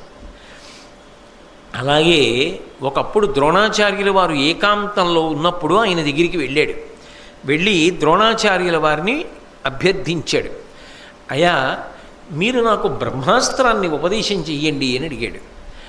మీకు శిష్యులందరూ సమానమే కదా, నాకు బ్రహ్మాస్త్రం నేర్చుకోవాలి అని చాలా పట్టుదల ఉంది. దానికి తగినటువంటి కృషి ఉన్నవాడను, సాధనాబలం ఉన్నవాడను. కాబట్టి నాకు ఆ బ్రహ్మాస్త్రాన్ని ఉపదేశం చేయండి అని అడిగాడు. అస్త్రములు ఉపదేశం చేస్తే పనిచేస్తాయి తప్ప మామూలుగా పనిచేయవు. శస్త్రము అంటే చేతిలో పట్టుకున్న బల్లెం, కత్తి యువతలవాడి యొక్క శారీరక బలాన్ని బట్టి పనిచేస్తాయి. అస్త్రము మంత్రమును అభిమంత్రిస్తే శక్తిని పొందుతుంది. బ్రహ్మాస్త్రము జగత్ప్రళయమును సృష్టించగలిగినటువంటి అస్త్రం. బ్రహ్మాస్త్రమెరిగినవాడు అంటే ఒక గౌరవం యుద్ధంలో. అటువంటి బ్రహ్మాస్త్రాన్ని నాకు ఉపదేశం చెయ్యండి అని చెప్పి వెళ్ళాడు. ఎందుకని అంటే నాకు కూడా అర్జునుడితో సమానుణ్ణి కావాలని ఉన్నది అని ద్రోణుడితో చెప్పాడు. ఎక్కడా కాపక్ష్యం లేదు, ఉన్న మాట ఉన్నట్టు చెప్పాడు. నాకు అర్జునుడితో సమానుణ్ణి కావాలని ఉంది. కానీ ఒకటి గుర్తుపెట్టుకోండి, అర్జునుడితో సమానుడైతే ఎవరితో యుద్ధం చేస్తాడు? అర్జునుడితోనే యుద్ధం చేస్తాడు. అర్జునుడు గెలిస్తే ఎవరు గెలిచినట్టు? ధర్మం గెలిచినట్టు. అర్జునుడు ఓడిపోతే ధర్మం ఓడిపోయినట్టు. ఎలా చెప్తారు? కృష్ణుడు అర్జునుడి వైపు ఉన్నాడు కనుక, భగవంతుడు కృష్ణుడి వెనక అర్జునుడి వెనక ఉన్నాడు. పైగా వాళ్ళిద్దరూ నరనారాయణులు. వాళ్ళ అవతార ప్రయోజనమే ధర్మ సంస్థాపనం. కాబట్టి ద్రోణుడు కర్ణుడి వంక తిరిగి అన్నాడు, వ్రత సమన్విత భూసురవర్యుడుండే నిరుపమాన తప పుణ్య నృపతియుండే కాని అన్యులు బ్రహ్మాస్త్రదానమునకు పాత్రములుగారు నీకు నీ బాడి కాదు. కర్ణ, బ్రహ్మాస్త్రాన్ని నేను ఇద్దరికే ఇస్తాను. ఒకటి అనేకమైనటువంటి వ్రత నియమములను పాటించేటటువంటి బ్రాహ్మణుడికి ఇస్తాను. రెండు, పోల్చడానికి వీలు లేనటువంటి అపారమైనటువంటి తపస్సు వలన కలిగినటువంటి పుణ్యమును పొందినటువంటి మహారాజుకి ఇస్తాను. ఇంకెవ్వరికి ఇవ్వను. కాబట్టి నీకు ఇవ్వడం సాధ్యం కాదు, నీకు ఇవ్వను అన్నాడు. మహానుభావుడు కర్ణుడు నిజానికి ఏమనలేదు, వాదన చేయలేదు, గురువుగారిని ధిక్కరించలేదు. అంత తాపత్రయం ఉంది. కర్ణుడి జీవితంలో వచ్చినటువంటి పెద్ద ఇబ్బంది అదే. ఆయన నిజానికి గొప్ప పరిశ్రమ చెయ్యగలిగినవాడు. ఆయన అర్హుడు పొందడానికి. ఆయన కుంతీదేవి కొడుకు, ధర్మం రీత్యా పాండురాజు గారి పెద్ద కొడుకు. పోను అది కూడా పక్కన పెట్టేసేయండి. అది కూడా పక్కన పెట్టినా ఒక విద్య నేర్చుకోవాలనేటటువంటి విషయంలో తిరుగులేనిటువంటి కాంక్ష ఉన్నవాడు. నిజంగా అంత పట్టుదలతోటి నేర్చుకోగలిగినటువంటి కృషి సాధనాబలం కలిగినవాడు. అయినా ఏదో ఒక ప్రతిబంధకం. అసలు ఆయన చదువుకుందాము అనుకుంటే, ఆయన చదువుకుందాం అనుకున్న దానికి నీకు చదువు చెప్పను అని చెప్పడానికి చెప్పిన కారణానికి పొంతన అంత బాగా కుదరనప్పుడు ఆయన గురువుని ధిక్కరించలేకపోయాడు. కానీ వేరు మార్గాన్ని వెతుక్కోవలసి వచ్చింది. ఏదో ఒక మార్గాన్ని అనుసరించాలి. మీరు చూడండి, ఏదో ఒక చాలా వేగంతో అగ్నితో కూడుకున్నటువంటి ఒక వాయువు భూమిని బద్దలగొట్టుకుని పైకి రావడానికి ప్రయత్నించింది అనుకోండి. మీరేదో గబగబా 4 రాళ్ళో ఏవో అడ్డెట్టారనుకోండి, అక్కడ ఆగుతుందేమో. అది ముందుకెళ్ళి ఏం చేస్తుంది? ఇంకొక చోట నుంచి భూమిని బదలగొట్టుకుని పైకి వస్తుంది. లేదు, ఒక నది గొప్ప ప్రవాహంతో ఉంది, దాని ఉత్సాహం అటువంటిది, దాని శక్తి అటువంటిది.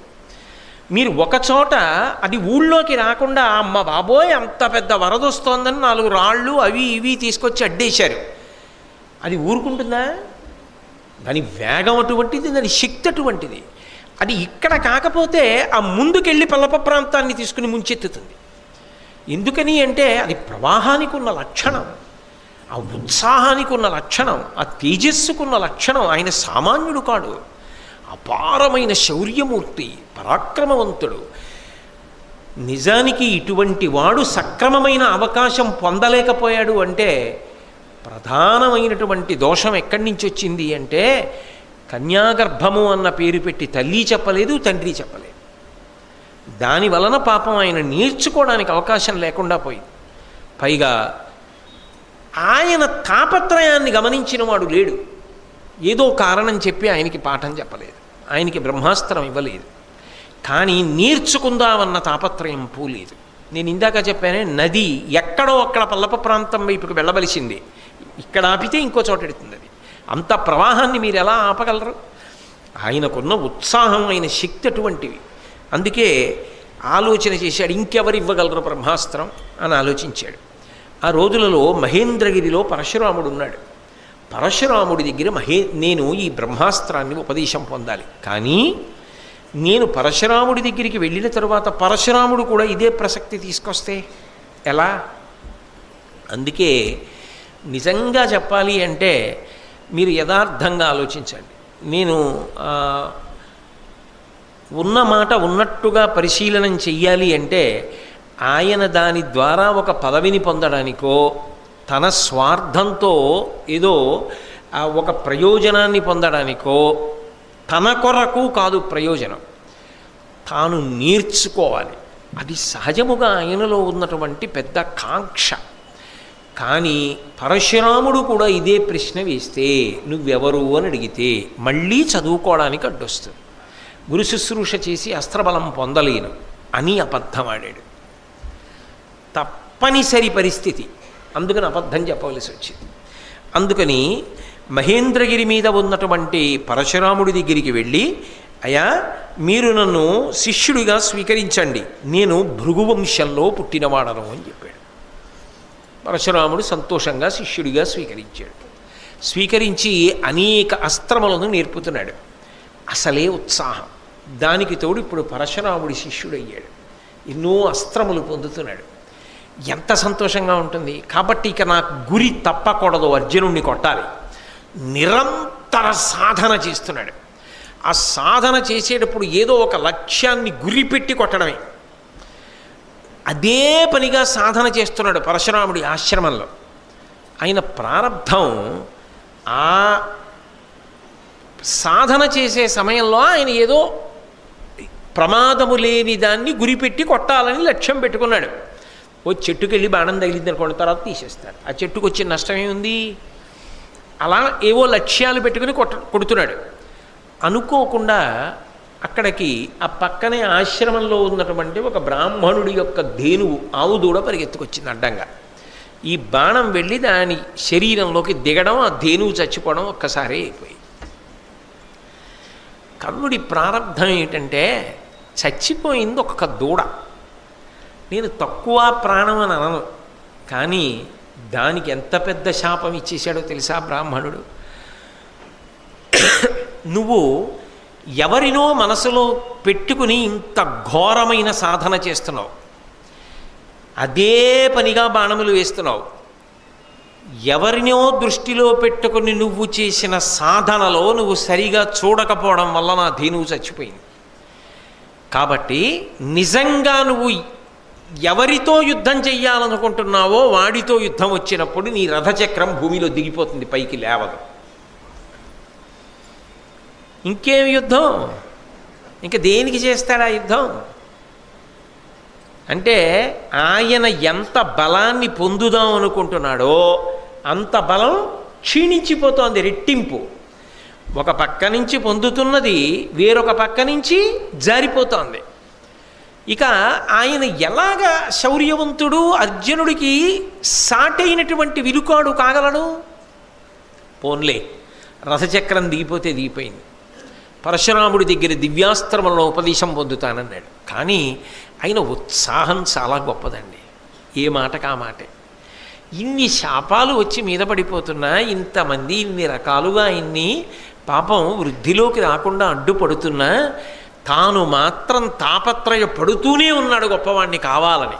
ఏమి జీవితం కర్ణుడిది! నిజంగా ఆ పట్టుదల, ఆ సాధనా బలం, వాటిని మెచ్చుకోవద్దు. పరశురాముడి దగ్గర శుశ్రూష చేస్తూ అనేకమైనటువంటి అస్త్రములను ఉపదేశం పొందుతూ చక్కగా శిష్యుడిగా వృద్ధిలోకి వస్తున్నాడు. ప్రారంధం అన్నాను కదా.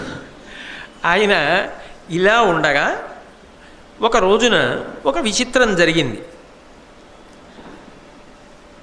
పరశురాముడు ఎంతో సంతోషించాడు. కర్ణ, నీ యొక్క గురుభక్తికి నీ సాధనకి, నీకున్నటువంటి ఓర్పుకి, గురువుగారికి శుశ్రూష చేసి విద్య నేర్చుకోవడంలో ఎంత దీక్ష ఉండాలి. అందుకని నీ దీక్షా తత్పరతకి మెచ్చుకున్నాను. నీకు బ్రహ్మాస్త్రాన్ని ఉపదేశం చేస్తున్నానని బ్రహ్మాస్త్రాన్ని ఉపదేశం చేశాడు. కర్ణుడి జీవితంలో ఏ పెద్ద అస్త్రం లభించాలో అది లభించింది. అమ్మయ్యా, ఇప్పుడు అర్జునుడికి ఏ పెద్ద అస్త్రం తెలుసో నాకు కూడా అస్త్రం తెలుసు. కాబట్టి నిజంగా భారత యుద్ధం జరిగినా ఇప్పుడు అర్జునుడు నన్నేం చేయలేడు. నేను కూడా అర్జునుడి పట్ల అంత మొనగాడిగానే నిలబడగలను అని ఎంతో సంతోషాన్ని పొందాడు. వెళ్ళిపోతే ఏమయ్యేదో కృతజ్ఞత చెప్పి, కానీ ఇన్ని ఇచ్చిన గురువుగారు కదా, కొన్నాళ్ళు ఆయన శుశ్రూష చేసి పెడదాం అనుకున్నాడు. అస్త్రం పొందగానే గురువుగారు కృతజ్ఞుడిని వెళ్ళొస్తానండం ఎందుకులే అనుకున్నాడో ఏమో పాపం, ఆయన మంచితనం ఆ గురువుగారికి అలాగే శుశ్రూష చేస్తున్నాడు. కర్ణునుత్సంగమున మస్తకంబు చేర్చి గురుడు నిద్రింప వికృతాతి ఘోర రూపమళకమనియడునొక కీటకము అద్దినేంద్ర తనయు క్రీదొడ తొలిచే సత్వరముగాగా. ఆ పరశురాముడు గురువుగారు కదా, శిష్యవాత్సల్యం, కొడుకుతో సమానంగా చూస్తాడు. అసలు ఆయన కూడా నేను భృగువంశీయుణ్ణి అని చెప్పడానికి ఓ కారణం ఉంది. అబద్ధం చెప్పి గురువుగారి దగ్గర అస్త్ర విద్య పొందాను అన్న కళంకం నాకు ఉండకూడదు, నా మనసులో అది నన్ను తొలిచేయకుండా ఉండాలి అంటే జాగ్రత్త పడ్డాడు. నేను భృగువంశీయుడను అన్నాడు. భృగువంశం వాడే పరశురాముడు. కాబట్టి గురువు ఎవరు? గురువు తల్లి, గురువు తండ్రి, గురువు దైవం, గురువు అన్నీ. అందుకే గురువుగారి దగ్గర శిష్యుడు కొడుకుతో సమానం. అనేక సందర్భాల్లో మీరు కావ్యాలు పురాణాలు చూస్తే నా కోడలనే అంటారు. సంప్రదాయంలో ఉపదేశం పొందినటువంటి శిష్యుడి భార్యని నా కోడలు అనే పిలుస్తాడు గురువు. తన కోడలుగానే చూస్తాడు మనసులో. ఎందుకని అంటే అంతే, ఆ అనుబంధం అంతే. అందుకే గురువుగారి శరీరం పడిపోయిన తరువాత కొడుకు ఎన్ని చేస్తాడో శిష్యుడికి కూడా అంత అధికారము ఉంటుంది. శిష్యుడు కొడుకుతో సమానం. కొడుకు ఏం చేస్తాడు? తను ఏదైనా మంచి వస్తువుని పొందాడనుకోండి, తాను పొంది సంతోషించడం కాదు, తన తండ్రి సంతోషంగా అవన్నీ చూసి ఆనందపడితే ఆనాడు కొడుకు సంతోషించాడనుకోండి, వాడు కొడుకండి. శిష్యుడు తనది గురువుదే అంటాడు. అంటే గురువుగారు పట్టుకుపోతారని కాదు, శిష్యుడు ఇవన్నీ మా గురువుగారివి, కొడుకు అన్నీ మా నాన్నగారివి అన్నట్లుగా భావనతో ఉంటాడు. అందుకే నేను భృగువంశీయుడను అని ఆయన ఎందుకు చెప్పాడంటే, పరశురాముడు నాకు గురువు అయితే ఎవరైనా నాకు తండ్రి, నాకు తల్లి, నాకు దైవం. ఆయన నాకు తండ్రి అయితే నేనేమవుతాను? ఆయనకి కొడుకునవుతాను. శిష్యుడు కొడుకుతో సమానం. కాబట్టి నేను భృగువంశానికి చెందిన వాడితోనే సమానం. కాబట్టి నాకు అబద్ధం చెప్పిన దోషము కలగకుండా ఉండడానికి కొంచెం జాగ్రత్త పడ్డాడు. జాగ్రత్త పడి భృగువంశీయుణ్ణి అన్నాడు. గురువుగారు అంత ప్రేమగానే చూశాడు. అందుకే బ్రహ్మాస్త్రం ఇచ్చాడు. కొడుకు తొడ మీద తండ్రి తలపెట్టుకు పడుకుంటాడు. ఎందుకని అంటే ఏమో శాస్త్రం అంటుంది పుత్రగాత్ర పరిష్వంగము అని. ఆ తండ్రి కొడుకుని పట్టుకున్నప్పుడు, కొడుకుతో కలిసి ఉన్నప్పుడు అంత గొప్ప సంతృప్తిని పొందుతట, అంత ఆనందాన్ని పొందుతట. అందుకని ఆయన ఏం చేశాడంటే, కొడుకు ఒళ్ళో తండ్రి ఎలా పడుకుంటాడో అలా పరశురాముడు పడుకుంటే, కర్ణుడు కూర్చుని ఉంటే పరశురాముడు ఎక్కడి నుంచో వచ్చి కర్ణుడి ఒడిలో తొడ మీద తల పెట్టుకుని పడుకున్నాడు. ఇక్కడి వరకు మీరు ఆలోచించండి, పరశురాముడి మనస్సు యందు ఏమైనా కోపం ఉందా కర్ణుడి మీద?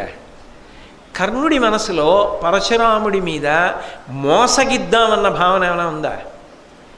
నిజంగా చెప్పాలంటే కర్ణుడు పరశురాముణ్ణి మోసగించి విద్య పొందుదామన్న భావన ఎప్పుడూ పొందలేదు. ఆయన కర్మ కొద్దీ చెప్పాడంతే. ఆయనకి తప్పనిసరి పరిస్థితి అయింది. ఆ రోజుల్లో అలాగే చెప్పవలసి వచ్చింది. ఆయన అలా చెప్పాడు, కానీ త్రికరణ శుద్ధిగా ఒక శిష్యుడిగానే సేవించాడు. కాబట్టే కర్ణుడి తొడ మీద పరశురాముడు తలపెట్టి పడుకున్నాడు. గురువుగారు నిద్రపోతుంటే గురువుగారిని జాగ్రత్తగా కాపాడుతూ ఆయన గాఢ నిద్రపోతుంటే ఆయనకి విసురుతూ ఆయన సంతోషంగా పడుకుంటే అమ్మయ్య గురువుగారు సేద తీరుతున్నారని ఎంత ఆనందపడిపోయాడో.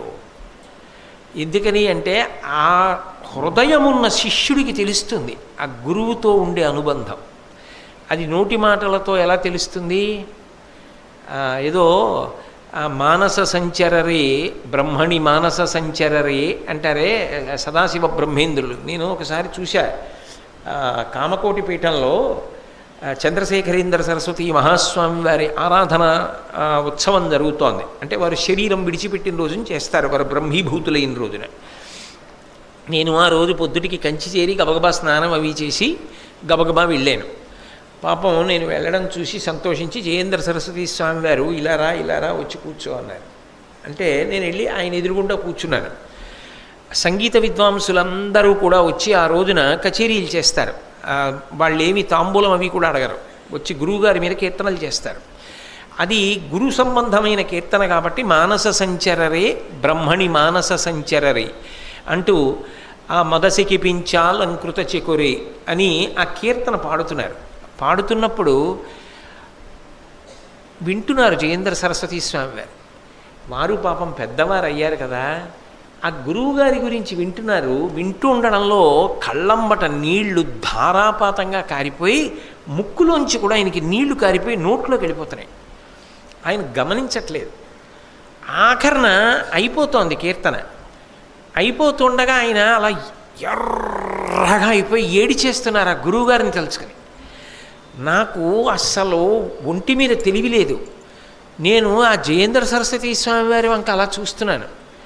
ఆయన చటుక్కుని నన్ను చూశారు. చూసి ఆయనకు అర్థమైంది, ఓ నేను ఏడుస్తున్నాను, నాకు ముక్కులోంచి కూడా నీళ్ళు వచ్చేస్తున్నాయని. ఆ కాషాయం గుడ్డ తీసి తుడుచుకున్నారు కానీ ఆగలేదు ఆయనకి. ఆగలేక ఏడుపు వచ్చేస్తుంటే ఇలా బృందావనం వంక చూపించి, వాళ్ళ గురువుగారి బృందావనం కదా, ఆ గురువుగారి బృందావనం చూపించి అని ఇలా కొట్టుకుని మా గురువు అని ఏడిచేశారు. అలాగా ఆనంద తన్మయత్వం. ఎర్ర జాపండులో అయిపోయారు మనిషి ఆ రోజున.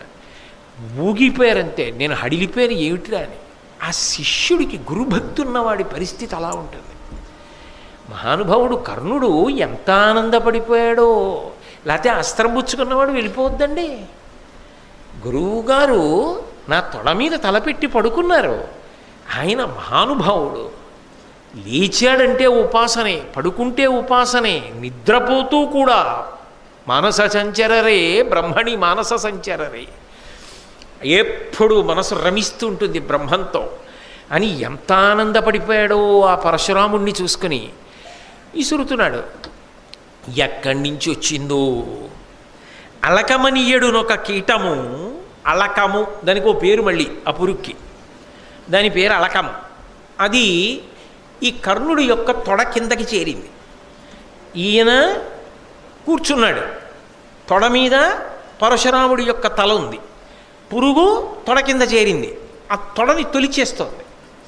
ఏదో భగవాన్ రమణులు పాతాళలింగం దగ్గర కూర్చుని తపస్సు చేస్తుంటే తేళ్ళు జర్రులు ఆయన తొడలన్నీ కొరికేసి రక్తం తాగేసి మాంసం తినేసినట్లుగా కొరికేస్తోంది. నెత్తురు కారిపోయి వచ్చేస్తోంది. ఏమిటి ఇబ్బంది కదలడానికి కర్ణుడికి అంటే, తను కదిలితే తొడ కదులుతుంది. ఆ తొడ కింద పురుగుని పట్టుకోవడానికి తొడ పైకి ఎత్తాడు అనుకోండి, చెయ్యి కింద పెట్టి పురుగుని పట్టుకున్నాడు అనుకోండి, నలిపేస్తాడు. కర్ణుడా మాటలా. కానీ తొడ పైకి ఎత్తాడు అనుకోండి, గురువుగారి మెడ పైకి ఎత్తుతుంది, మెడ పైకి లేస్తుంది. ఆయనకి అసౌకర్యమై ఆయన లేచారనుకోండి, అబ్బా గురువుగారికి నిద్రాభంగం అవుతుందే, పడుకున్నారే గురువుగారు, ఆయనకి నిద్రాభంగం అవడమా, తట్టుకోలేకపోయాడు. ఎంత మృదు హృదయం అండి, ఎంత గొప్ప శిష్యుడండి కర్ణుడు. అలాంటి వాడు శాపాలు తినడం నిజంగా జీర్ణం అవదు. అందుకే మహాభారతంలో కర్ణుడు కర్ణుడే అనడానికి కారణం అదే. కర్ణుడు లేని భారతం లేదు అనడానికి కారణం. ఎక్కడుంటాడు అటువంటి శిష్యుడు? తొడ కదపల, అది తొలుస్తోంది. నెత్తురు అలా కారిపోయి కారిపోయి కారిపోయి ఈయన ఇలా పడుకున్నాడు కదూ, ఈయన కిందకు వచ్చింది నెత్తురు. ఆ పరశురాముడికి తడిగా తగిలింది. ఏమిటి ఏదో తడిగా తగిలిందా ఆయనకి తెలివచ్చి లేచి చూశాడు. నెత్తురు కారుతోంది తొడ కింద నుంచి. అది ఆయనకి అంతటికి అంటుకుంది. ఆయన తెల్లబోయాడు. కర్ణుడిని అడగలేదు, ఏమిట్రా అబ్బాయి, ఏమిటి అలా నీ తొడలోంచి నెత్తురుస్తోంది అని కర్ణుడిని అడగలేదు పరశురాముడు. ఈ దిక్కుమాలిన పురుగు ఏం చేసిందంటే, ఈ అలకము ఒక రాక్షస రూపాన్ని పొంది ఎదురుగుండా వచ్చి నిలబడి అయ్యా నా పేరు గ్రస్తుడు, నేను ఒక రాక్షసుణ్ణి, నేను ఒకప్పుడు భృగు మహర్షి యొక్క భార్యని అపహరించాను. ఆయనకి కోపం వచ్చి శపించాడు, నువ్వు కీటమవుతావు అన్నాడు. నేను అప్పుడు బుద్ధొచ్చి ఆయన కాళ్ళ మీద పడి నాకు శాప విమోచనం ఇప్పుడని అడిగాను. పరశురాముడు కావాలని చూడక్కర్లేదు, పరశురాముడి దృష్టిలో నువ్వు పడగానే నీకు శాప విమోచనం అన్నాడు. ఇవాళ మీరు పడుకున్నారు, మీ దృష్టిలో పడదామని నేను ఈయన తొడ కొరికాను, మీరు లేచారు, నేను బయటికి వచ్చాను. మీరు ఒక్కసారి ఏమిటది ఇలా చూశారు, నేను కనపడ్డాను, మీ దృష్టిలో పడ్డాను, నా శాప విమోచనం అయిపోయి రాక్షసుడిని అయిపోయాను. ఒక్క నమస్కారం, కృతజ్ఞుణ్ణి, నేను బయలుదేరుతున్నానని ఆయన వెళ్ళిపోయాడు. ఆయనకి శాప విమోచనం అయిపోయింది, బాగానే ఉంది. ఇక్కడ మీరు ఒక్కటి గమనించాలి, కర్ణుడిలో ఏమైనా దోషం ఉందా? ఆయన మనస్సులోనైనా కనీసం దోషం ఉందా? పాపం ఏం లేదు. అప్పటికి కూడా కర్ణుడు ఏమనుకుంటున్నాడంటే, బహుశः ఒరే నాన్న ఇంత నిత్తురు కారిపోయినా నాకు నిద్రాభంగం అవుతుందని తొడకదపలేదా అంటాడనుకున్నాడేమో. ఏమిటో ఆయన కర్మ, భృగువంశంలో వాణ్ణి అని చెప్పకుండా క్షత్రియుణ్ణి అని చెప్పినా ఈ గొడవ లేకపోనేమో. ప్రారంధం అంటే అంతే, దురదృష్టవంతుడు పాపం. నిజంగా అది చెప్తే మాత్రం అబద్ధం ఏముందండి, ఆయన కుంతి కుమారుడు కాడు. ఈ పరశురాముడు ఆ తొడ కన్నం పడిపోయి ఇంత నెత్తురు కారిపోయింది కదా, ఇంత గొప్పవాడు కదా పరశురాముడు.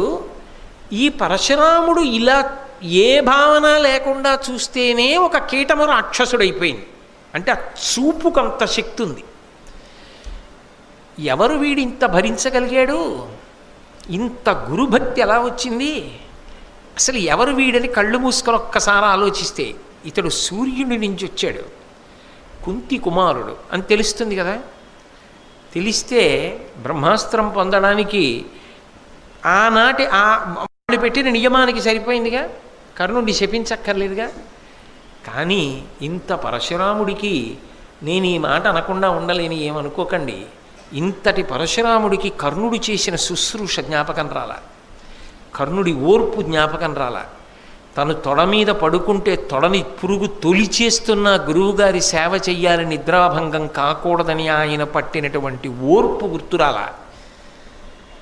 ఆయనకి ఏదో ఒక ధర్మసూక్ష్మం గుర్తొచ్చి అన్నాడు, ఈ తాల్మి లేదు బ్రాహ్మణ జాతికి, నీవెవ్వడవు నిజంబనవుడు, నే సూతజుడని వెరచుచూ ఆతండు ఆ మునివిరేణ్యుడతి కుపితుండై. రే నువ్వు భృగువంశానికి చెందినవాడినని చెప్పావు, ఒక్కనాటికి భృగువంశంలో నువ్వు పుట్టినవాడివైతే ఇంత ఓర్పు పట్టలేవు. పురుగు తొడని తొలుస్తూ ఉండగా నిర్భయంగా ఇలా ఓర్పు పట్టడం సాధ్యం కాదు. కాబట్టి నువ్వు నాకు అబద్ధం చెప్పావు, నువ్వెవరు అన్నాడు. అబద్ధం చెప్పాడని కోప్పడిపోయాడు తప్ప, అబద్ధం చెప్పైనా చదువుకోవడానికి ఎంత తాపత్రయంతో వచ్చాడు అన్నది ఆలోచన చేయలే. ఆయన శుశ్రూషను ఆలోచన చేయలే, ఆయన ప్రేమని ఆలోచన చేయలే, గురుభక్తిని ఆలోచన చేయలే, కనీసం దివ్య దృష్టితో చూడాల. చూసినా ఉపద్రవం ఉండేది కాదు. ఆయనకి అర్థమైంది, కర్ణుడు పాపం ఏం దాచలా, రాధాసుతుణ్ణి అధిరథుడి కొడుకుని అని చెప్పాడు. గమనించి ఆయన అన్నాడు, నువ్వు నా దగ్గర అబద్ధం చెప్పి నేర్చుకున్నావు కాబట్టి నీకు నేను నేర్పినటువంటి అస్త్రములన్నీ భగ్నమైపోవుగాక అన్నాడు. 1 × 2 × 3 × 4 × 5 × 6 అంటున్నాను అనుకోండి, నేను ఆఖరణ నేను ఎక్కడ ఆపుతానో అంత డబ్బిస్తాను మీకు అన్నాను అనుకోండి. నేను అంటున్నప్పుడు మీరు ఏమనుకుంటారు? ఒక 2 అబ్బా 2 3 6 6 4 24 24 5 120 ఇలా పెరుగుతోంది, అబ్బా ఎంత ఇస్తాడో అనుకుంటారు. నేను 1 × 2 × 3 × 4 × 5 × 6 × 7 × 8 × 9 × 10 × 11 × 0 అన్నాను అనుకోండి. ఎంత ఇస్తాను? 0. 33 కోట్లు రానివ్వండి, 33 కోట్లు × 0 0. ఇన్ని కష్టాలు చివరికి ఏమయ్యాయి? ఈ అస్త్రములన్నీ భగ్నమైపోతాయి. అంటే ఇవేవి ప్రయోజనకరములు కావు. పోనీ అక్కడతో పోయిందా? ఇవి నేర్చుకోవడానికి వెళ్ళినందుకు కొత్త శాపం కూడా వచ్చింది. అర్జునుడితో యుద్ధం చేసేటప్పుడు రథచక్రం దిగబడిపోతుంది. అయితే ఒక్క విషయాన్ని ఆలోచించవలసి ఉంటుంది. కర్ణుడికి ఎందుకు ఇన్ని శాపాలు? ఏమిటి ఆయన తప్పు? అసలు ఆయన దోషం ఏమిటి అని విచారణ చేస్తే, నేనైతే వ్యక్తిగతంగా నా అభిప్రాయం, ఆ సందర్భాలలో కర్ణుణ్ణి దోషం పట్టడం సాధ్యం కాదు. ఆయన తాపత్రయం అటువంటిది. కానీ ఒక్కటి మాత్రం బాగా గమనించాలి. కర్ణుడు మంచివాడు, కర్ణుడు గురు శుశ్రూషా తత్పరుడు. కర్ణుడికి అస్త్రములన్నీ ఫలించాయనుకోండి, అప్పుడు కర్ణుడు ఇవన్నీ ఎవరి మీద ప్రయోగిస్తాడు? పాండవుల మీద వేస్తాడు. ఇవన్నీ శక్తులు పొంది కర్ణుడు గెలిచాడు అనుకోండి, కర్ణుడు అవుతాడా రాజు? ఇన్ని మంచి గుణాలు ఉన్నవాడు. ఒక్క మంచి గుణం లేని దుర్యోధనుడు అవుతాడు. అప్పుడు అధర్మానికి పట్టాభిషేకం జరుగుతుంది. అప్పుడు ధర్మం నశించిపోతుందా? నశించిపోదా? కర్ణుడికి వచ్చిన పెద్ద సమస్య సంఘదోషం. ఇవి కర్ణుడికిస్తే దీని ఫలితాన్ని దుర్యోధనుడు అనుభవిస్తాడు. కాబట్టి కర్ణుడు తన కొరకు కాదు, దుర్యోధనుడి కొరకు వాడతాడు. కాబట్టి ఇవి ఫలించకుండుగాక, ఇవి ఆయన యందు చేరకుండుగాక. ఆ శక్తి చేరకపోగా ఆయనకున్నటువంటి పటుత్వం ఏదైతే ఉన్నదో అది క్షీణించిపోవడానికి కారణమైంది. ఒక శాపం వెంట ఒక శాపం, ఒక శాపం వెంట ఒక శాపం తగులుతూ వచ్చాయి. కవచకుండలములు జారిపోయి, శక్తి అస్త్రమును పొందిన ఘటోత్కచుడి మీద పడిపోయింది. తల్లి చివరి నిమిషంలో వచ్చి చెప్పింది, నలుగురిని చంపనని చెప్పి ప్రతిజ్ఞ చేసేశాడు. అన్ని కమ్ముకొచ్చేసాయి చుట్టూ. దానివలన ఏమైపోయిందంటే అనేకమైన పరిమితులలోకి వెళ్ళిపోయాడు. ఇన్ని పరిమితులలోకి వెళ్ళిపోయిన వాడు చిట్ట చివరికి అన్యమనస్కుడయ్యాడు. ఇది పైకి చెప్పలేడు, ఎవ్వరితో చెప్పలేడు. కానీ నిజానికి యుద్ధానికి వెళ్ళి చూడగానే అమ్మకిచ్చిన మాట, తనవారు తన మీద నమ్మకం పెట్టుకున్న దుర్యోధనుడు తన దగ్గర ఇన్ని అస్త్రాలు ఉన్నాయి అని అనుకుంటున్నాడు. ఇన్ని అయిపోయిన తర్వాత వెళ్ళి దుర్యోధనుడితోటి, దుర్యోధన నాకు కొత్తగా 2 శాపాలు వచ్చాయన్నాడు అనుకోండి. తన మాట ఏమో కానీ చాలా చాలా బాధపడిపోయేవాడు ఎవరు? నమ్మకం పెట్టుకున్నందుకు దుర్యోధనుడు. ఆ దుర్యోధనుణ్ణి బాధ పెట్టలేడు. నన్ను నమ్ముకుని కదా ఇంత చివరకు వచ్చేసాడు, ఇక ఇద్దరి మధ్య సంధి పొసగదు. ఇంకా ఈ స్థితికి వచ్చేసిన తరువాత దుర్యోధన నలుగురిని చంపను, పరశురాముడు నా అస్త్రములు భగ్నం అయిపోతాయన్నాడు, ఇంకొక ఆయన నా రథచక్రం భూమిలో దిగిపోతుందన్నాడు. ఇవన్నీ చెప్తే దుర్యోధనుడికి జ్వరం వస్తుంది తప్ప ఉపయోగం ఏమైనా ఉందా? చెప్పకుండా ఉంటే ఆహా ఇంత ఉందనుకుని వెళ్ళి చచ్చిపోతాడు. ఎలాగో అదే జరుగుతుంది. కాబట్టి చెప్పకపోతే వచ్చిన నష్టం ఏమిటనుకున్నాడో ఏమో మరి. అందుకని తిరిగి వెళ్ళిపోయాడు. పరశురాముడికో నమస్కారం పెట్టాడు, తిరిగి వెళ్ళిపోయాడు. ఇన్ని కష్టాలు పడి ఇంత శుశ్రూష చేసి ఏం పొందాడంటే 2 శాపాలు పొందాడు. పొంది దుర్యోధనుడి దగ్గరికి వెళ్ళాడు. దుర్యోధనుడు గబగబా ఎదురొచ్చాడు, లోపలికి తీసుకెళ్ళాడు. మిత్రమారా అన్నాడు, అంతఃపురంలో కూర్చోబెట్టాడు. ఫలించిందా నీ శుశ్రూష? పొందావా దివ్యాస్త్రాలు అన్నాడు. నిజానికి కర్ణుడు పొందలేకపోవడానికి కారణం ఎవరు? దుర్యోధనుడే. కానీ ఆ దుర్యోధనుడి మనసు కష్టపెట్టలేని బలహీనతే కర్ణుడిది. ఇన్ని జరిగిన కష్టపెట్టలేడు, ఆ కోణంలోకి వెళ్ళడు అసలు. అందుకే అన్నాడు, అధిప పరశురామునాశ్రయించితి కృతాస్త్రుండనైతి, నన్ను భండనమున మార్కొనంగలేరు మగలి జగంబున అనుడు అతడు ప్రమురితాత్ముడయ్యి. ఆ దుర్యోధనుడి దగ్గరికి వెళ్ళన్నాడు, అధిప ఓ రాజా దుర్యోధన, నేను పరశురాముడి దగ్గరికి వెళ్ళి గొప్ప సాధన చేశాను, గొప్ప శుశ్రూష చేశాను.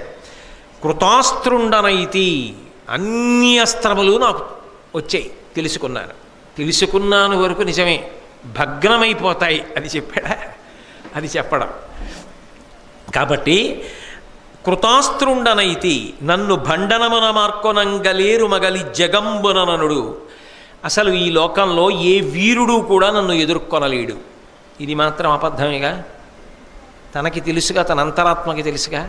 కానీ కర్ణుడు ఆ మాట అన్నాడు అంటే కేవలము ఆ మిత్ర ప్రేమ, ఆ దుర్యోధనుడు బెంగెట్టుకోకూడదు. అందుకని నన్నెవ్వరు ఏం చేయలేరు అనేటప్పటికీ సంతోషపడ్డవాడు ఎవరంటే దుర్యోధనుడు. అతడు ప్రమిదితాత్ముడయ్యే పరమ సంతోషాన్ని దుర్యోధనుడు పొందాడు. పైకి నవ్వుతూ ఎంతో సంతోషంగా నిజంగా పొంది వచ్చిన వాడిలా కనపడుతున్నా 2 శాపములు నాకు వచ్చాయని లోపల తొర్రలో అగ్ని ఉన్న పచ్చని చెట్టులా కాలుతున్నవాడెవరు? కర్ణుడు. యుద్ధం ఎంత దగ్గరికి వస్తోందో కర్ణుడు అన్నిటినీ పోగొట్టుకుంటున్నాడు. నిజానికి కర్ణుడి వ్యక్తిగత దోషం కన్నా కర్ణుని యొక్క సంఘదోషమే కర్ణుడిని పాడు చేసేసింది. దుర్యోధనుడితో కూడడమే. మహాభారతాన్ని వినండి, మహాభారతాన్ని చదువుకోండి అని ఎందుకు చెప్తారంటే, ఒకడు ఎంత మంచివాడు కానివ్వండి, వ్యక్తిగతంగా ఎంత క్రమశిక్షణ కలిగినవాడు కానివ్వండి, వాడు సరి అయిన వాడితో కూడలేదనుకోండి స్నేహంలో, వాడు మంచివాడైనా వాడు సంఘదోషము కలిగిన వాడైతే, సరి అయిన వాడితో కలిసి తిరగకపోతే, స్నేహితులను సరి అయిన వాళ్ళని ఎంచుకోకుండా అధర్మం వైపు తిరగడం మొదలు పెడితే ఈశ్వరానుగ్రహమునకు దూరమైపోతాడు. కలగవలసిన విభూతి కూడా కలగదు. అందుకే మనిషి ప్రయత్నపూర్వకంగా తెలుసుకోవలసింది ఏమిటి అంటే, తాను కష్టపడుతూ ఉండడమే కాకుండా తాను లోపల బాగా స్నేహితుడు అని పట్టుకోవలసింది ఎవరిని అంటే ధర్మమునందు అనురక్తి ఉన్నవాడిని, అలా భగవద్భక్తి కలిగిన వాడిని, ఆ ఒరిపిడి యందు నిలబడగలిగిన బలమున్నవాడెవరుంటాడో వాణ్ణి స్నేహితుడిగా లోపల అంగీకరించాలి. అంగీకరించి వాడితో కలిసి ఉన్నాడనుకోండి, అది ఉభయుల యొక్క అభ్యున్నతికి దారితీస్తుంది, కృష్ణార్జునుల్లా ఉంటుంది. అది లేదనుకోండి, ఒకడెంత కష్టపడుతున్నా రెండవ వాడు అపాత్రుడు కనుక, అధర్మమునందు మగ్గిపోతున్నవాడు కనుక, వాడి పక్కన చేరిన కారణం చేత వీడి విభూతులు కూడా జారిపోతాయి. స్నేహమునందు ఎంత జాగ్రత్తగా ఉండాలి అన్నదానికి కర్ణ దుర్యోధనులే ప్రబల ఉదాహరణము. నేను తరచుగా అంటుంటాను, ఒక్క పువ్వుల దండలో ఒక చీమ ఉందనుకోండి, ఒక నల్ల చీమ, ఆ పువ్వుల దండ పట్టుకెళ్ళి పరమశివలింగానికి వేశారనుకోండి, అనుకోకుండా శివలింగం కూడా, ఆ శివలింగం మీద ఈ చీమ పాకే అవకాశాన్ని పొందుతుంది. నిజానికి అది వెళ్ళి శివలింగం మీద ఎక్కిందా, ఎక్కగలదా, ఎక్కలేదా, ఈ చర్చ అంతా అక్కర్లేదు. కానీ అది తిన్నగా శివలింగం మీదకి వెళ్ళిపోతుంది. ఎందుకు వెళ్ళిపోతుంది అంటే పూలదండను ఆశ్రయించింది కాబట్టి. అది పూలదండను ఆశ్రయించకుండా వేరొక వస్తువుని దేన్నో ఇదైందనుకోండి, ఒక కర్రని పట్టుకుందనుకోండి, ఆ చీమ ఆ కర్రని పట్టుకెళ్ళి ఇంకో దాన్ని దేన్నో కొట్టడానికి ఉపయోగిస్తే ముందు కింద పడి చచ్చిపోయేది ఏదంటే చీమే. దేన్ని పట్టుకుంది అన్నదాన్ని బట్టి అభ్యున్నతి ఉంటుంది. ఇనుమే ఉంది, అగ్నితో కలిసిందనుకోండి, వంగి ఇంటి కిటికీకి ఊచలవుతుంది. ఇనుము వంగింది కాబట్టే దేవాలయానికి అలా అద్భుతమైనటువంటి రక్షణ పరికరంగా మారింది. ఆ ఇనుమే నీటితో కూడిందనుకోండి, తుప్పు పట్టి ముక్కలై విరిగిపోతుంది, అవతల బారేస్తారు. చేత్తో ముట్టుకుంటే తెగుతుంది అని దూరంగా బారేస్తారు. నీటితో కలిసిన ఇనుము తుప్పు పట్టి నాశనమైంది. అగ్నితో కలిసిన ఇనుము 10 మందికి పనికొచ్చి శాశ్వతంగా అలా చాలా కాలం ఉంటుంది. నువ్వు ఎవరితో కలుస్తావన్నది చాలా ప్రధానం. నువ్వు ఎవరితో కలుస్తావన్నది నీ అభ్యున్నతి మీద పరోక్షంగా ప్రభావాన్ని చూపిస్తుంది, ఈశ్వరానుగ్రహాన్ని ప్రసరింపచేస్తుంది. అందుకే మనిషి స్నేహం విషయంలో పరమ జాగ్రత్త వహించాలి అన్న విషయం కర్ణుడి జీవితం ద్వారా కూడా మనకి అందుతుంది. లేకపోతే ఇంతమంది మహాత్ములు తెలుసుకోగలిగిన వాళ్ళు కూడా తెలుసుకోలేదు అంటే, తెలుసుకుని కర్ణుడు ఆదరణకు యోగ్యుడైన చివరికి ప్రయోజనము దుర్యోధనుడికి చెందుతుందేమో అన్న భయము చేతనే దేవతలు అవకాశం ఇవ్వలేదేమో అనిపిస్తుంది. కాబట్టి ఆ కృష్ణ పరమాత్మ అనుగ్రహము చేత మనందరం కూడా చక్కగా ధార్మిక నిష్టతో ధార్మికులైన వారితో కూడి, అందరూ ధార్మికులుగా ఉండాలని కోరుకుందాం. ధార్మికులతో కూడి అంటే కొంతమంది అధార్మికులుగా ఉండాలి అన్న అర్థం లేదు అందులో. అలా ఎందుకు? అందరూ ధార్మికులై ఈశ్వరుని యొక్క అనుగ్రహమునకు పాత్రులగుదురుగాక అని మనం భగవంతుడికి నమస్కారం చేద్దాం. మళ్ళీ రేపు సాయంకాలం 7 గంటలకు కలుసుకున్నప్పుడు మహాభారతము కర్ణుడు పరిశీలనం చేసే ప్రయత్నం చేద్దాం. మంగళాశాసనపరై మదాచార్య పురోగమై సర్వైశ్చ పూర్వైరాచార్యై సత్కృతాయాస్తు మంగళం. మంగళం కోసలేంద్రాయ మహనీయ గుణాత్మనే చక్రవర్తి తనూజాయ సర్వభౌమాయ మంగళం. ఉమాకాంతాయ కాంతాయ కామితార్థప్రదాయినే శ్రీగిరీశాయ దేవాయ మలినాథాయ మంగళం. సర్వం శ్రీ ఉమామహేశ్వర పరబ్రహ్మార్పణమస్తు. స్వస్తి.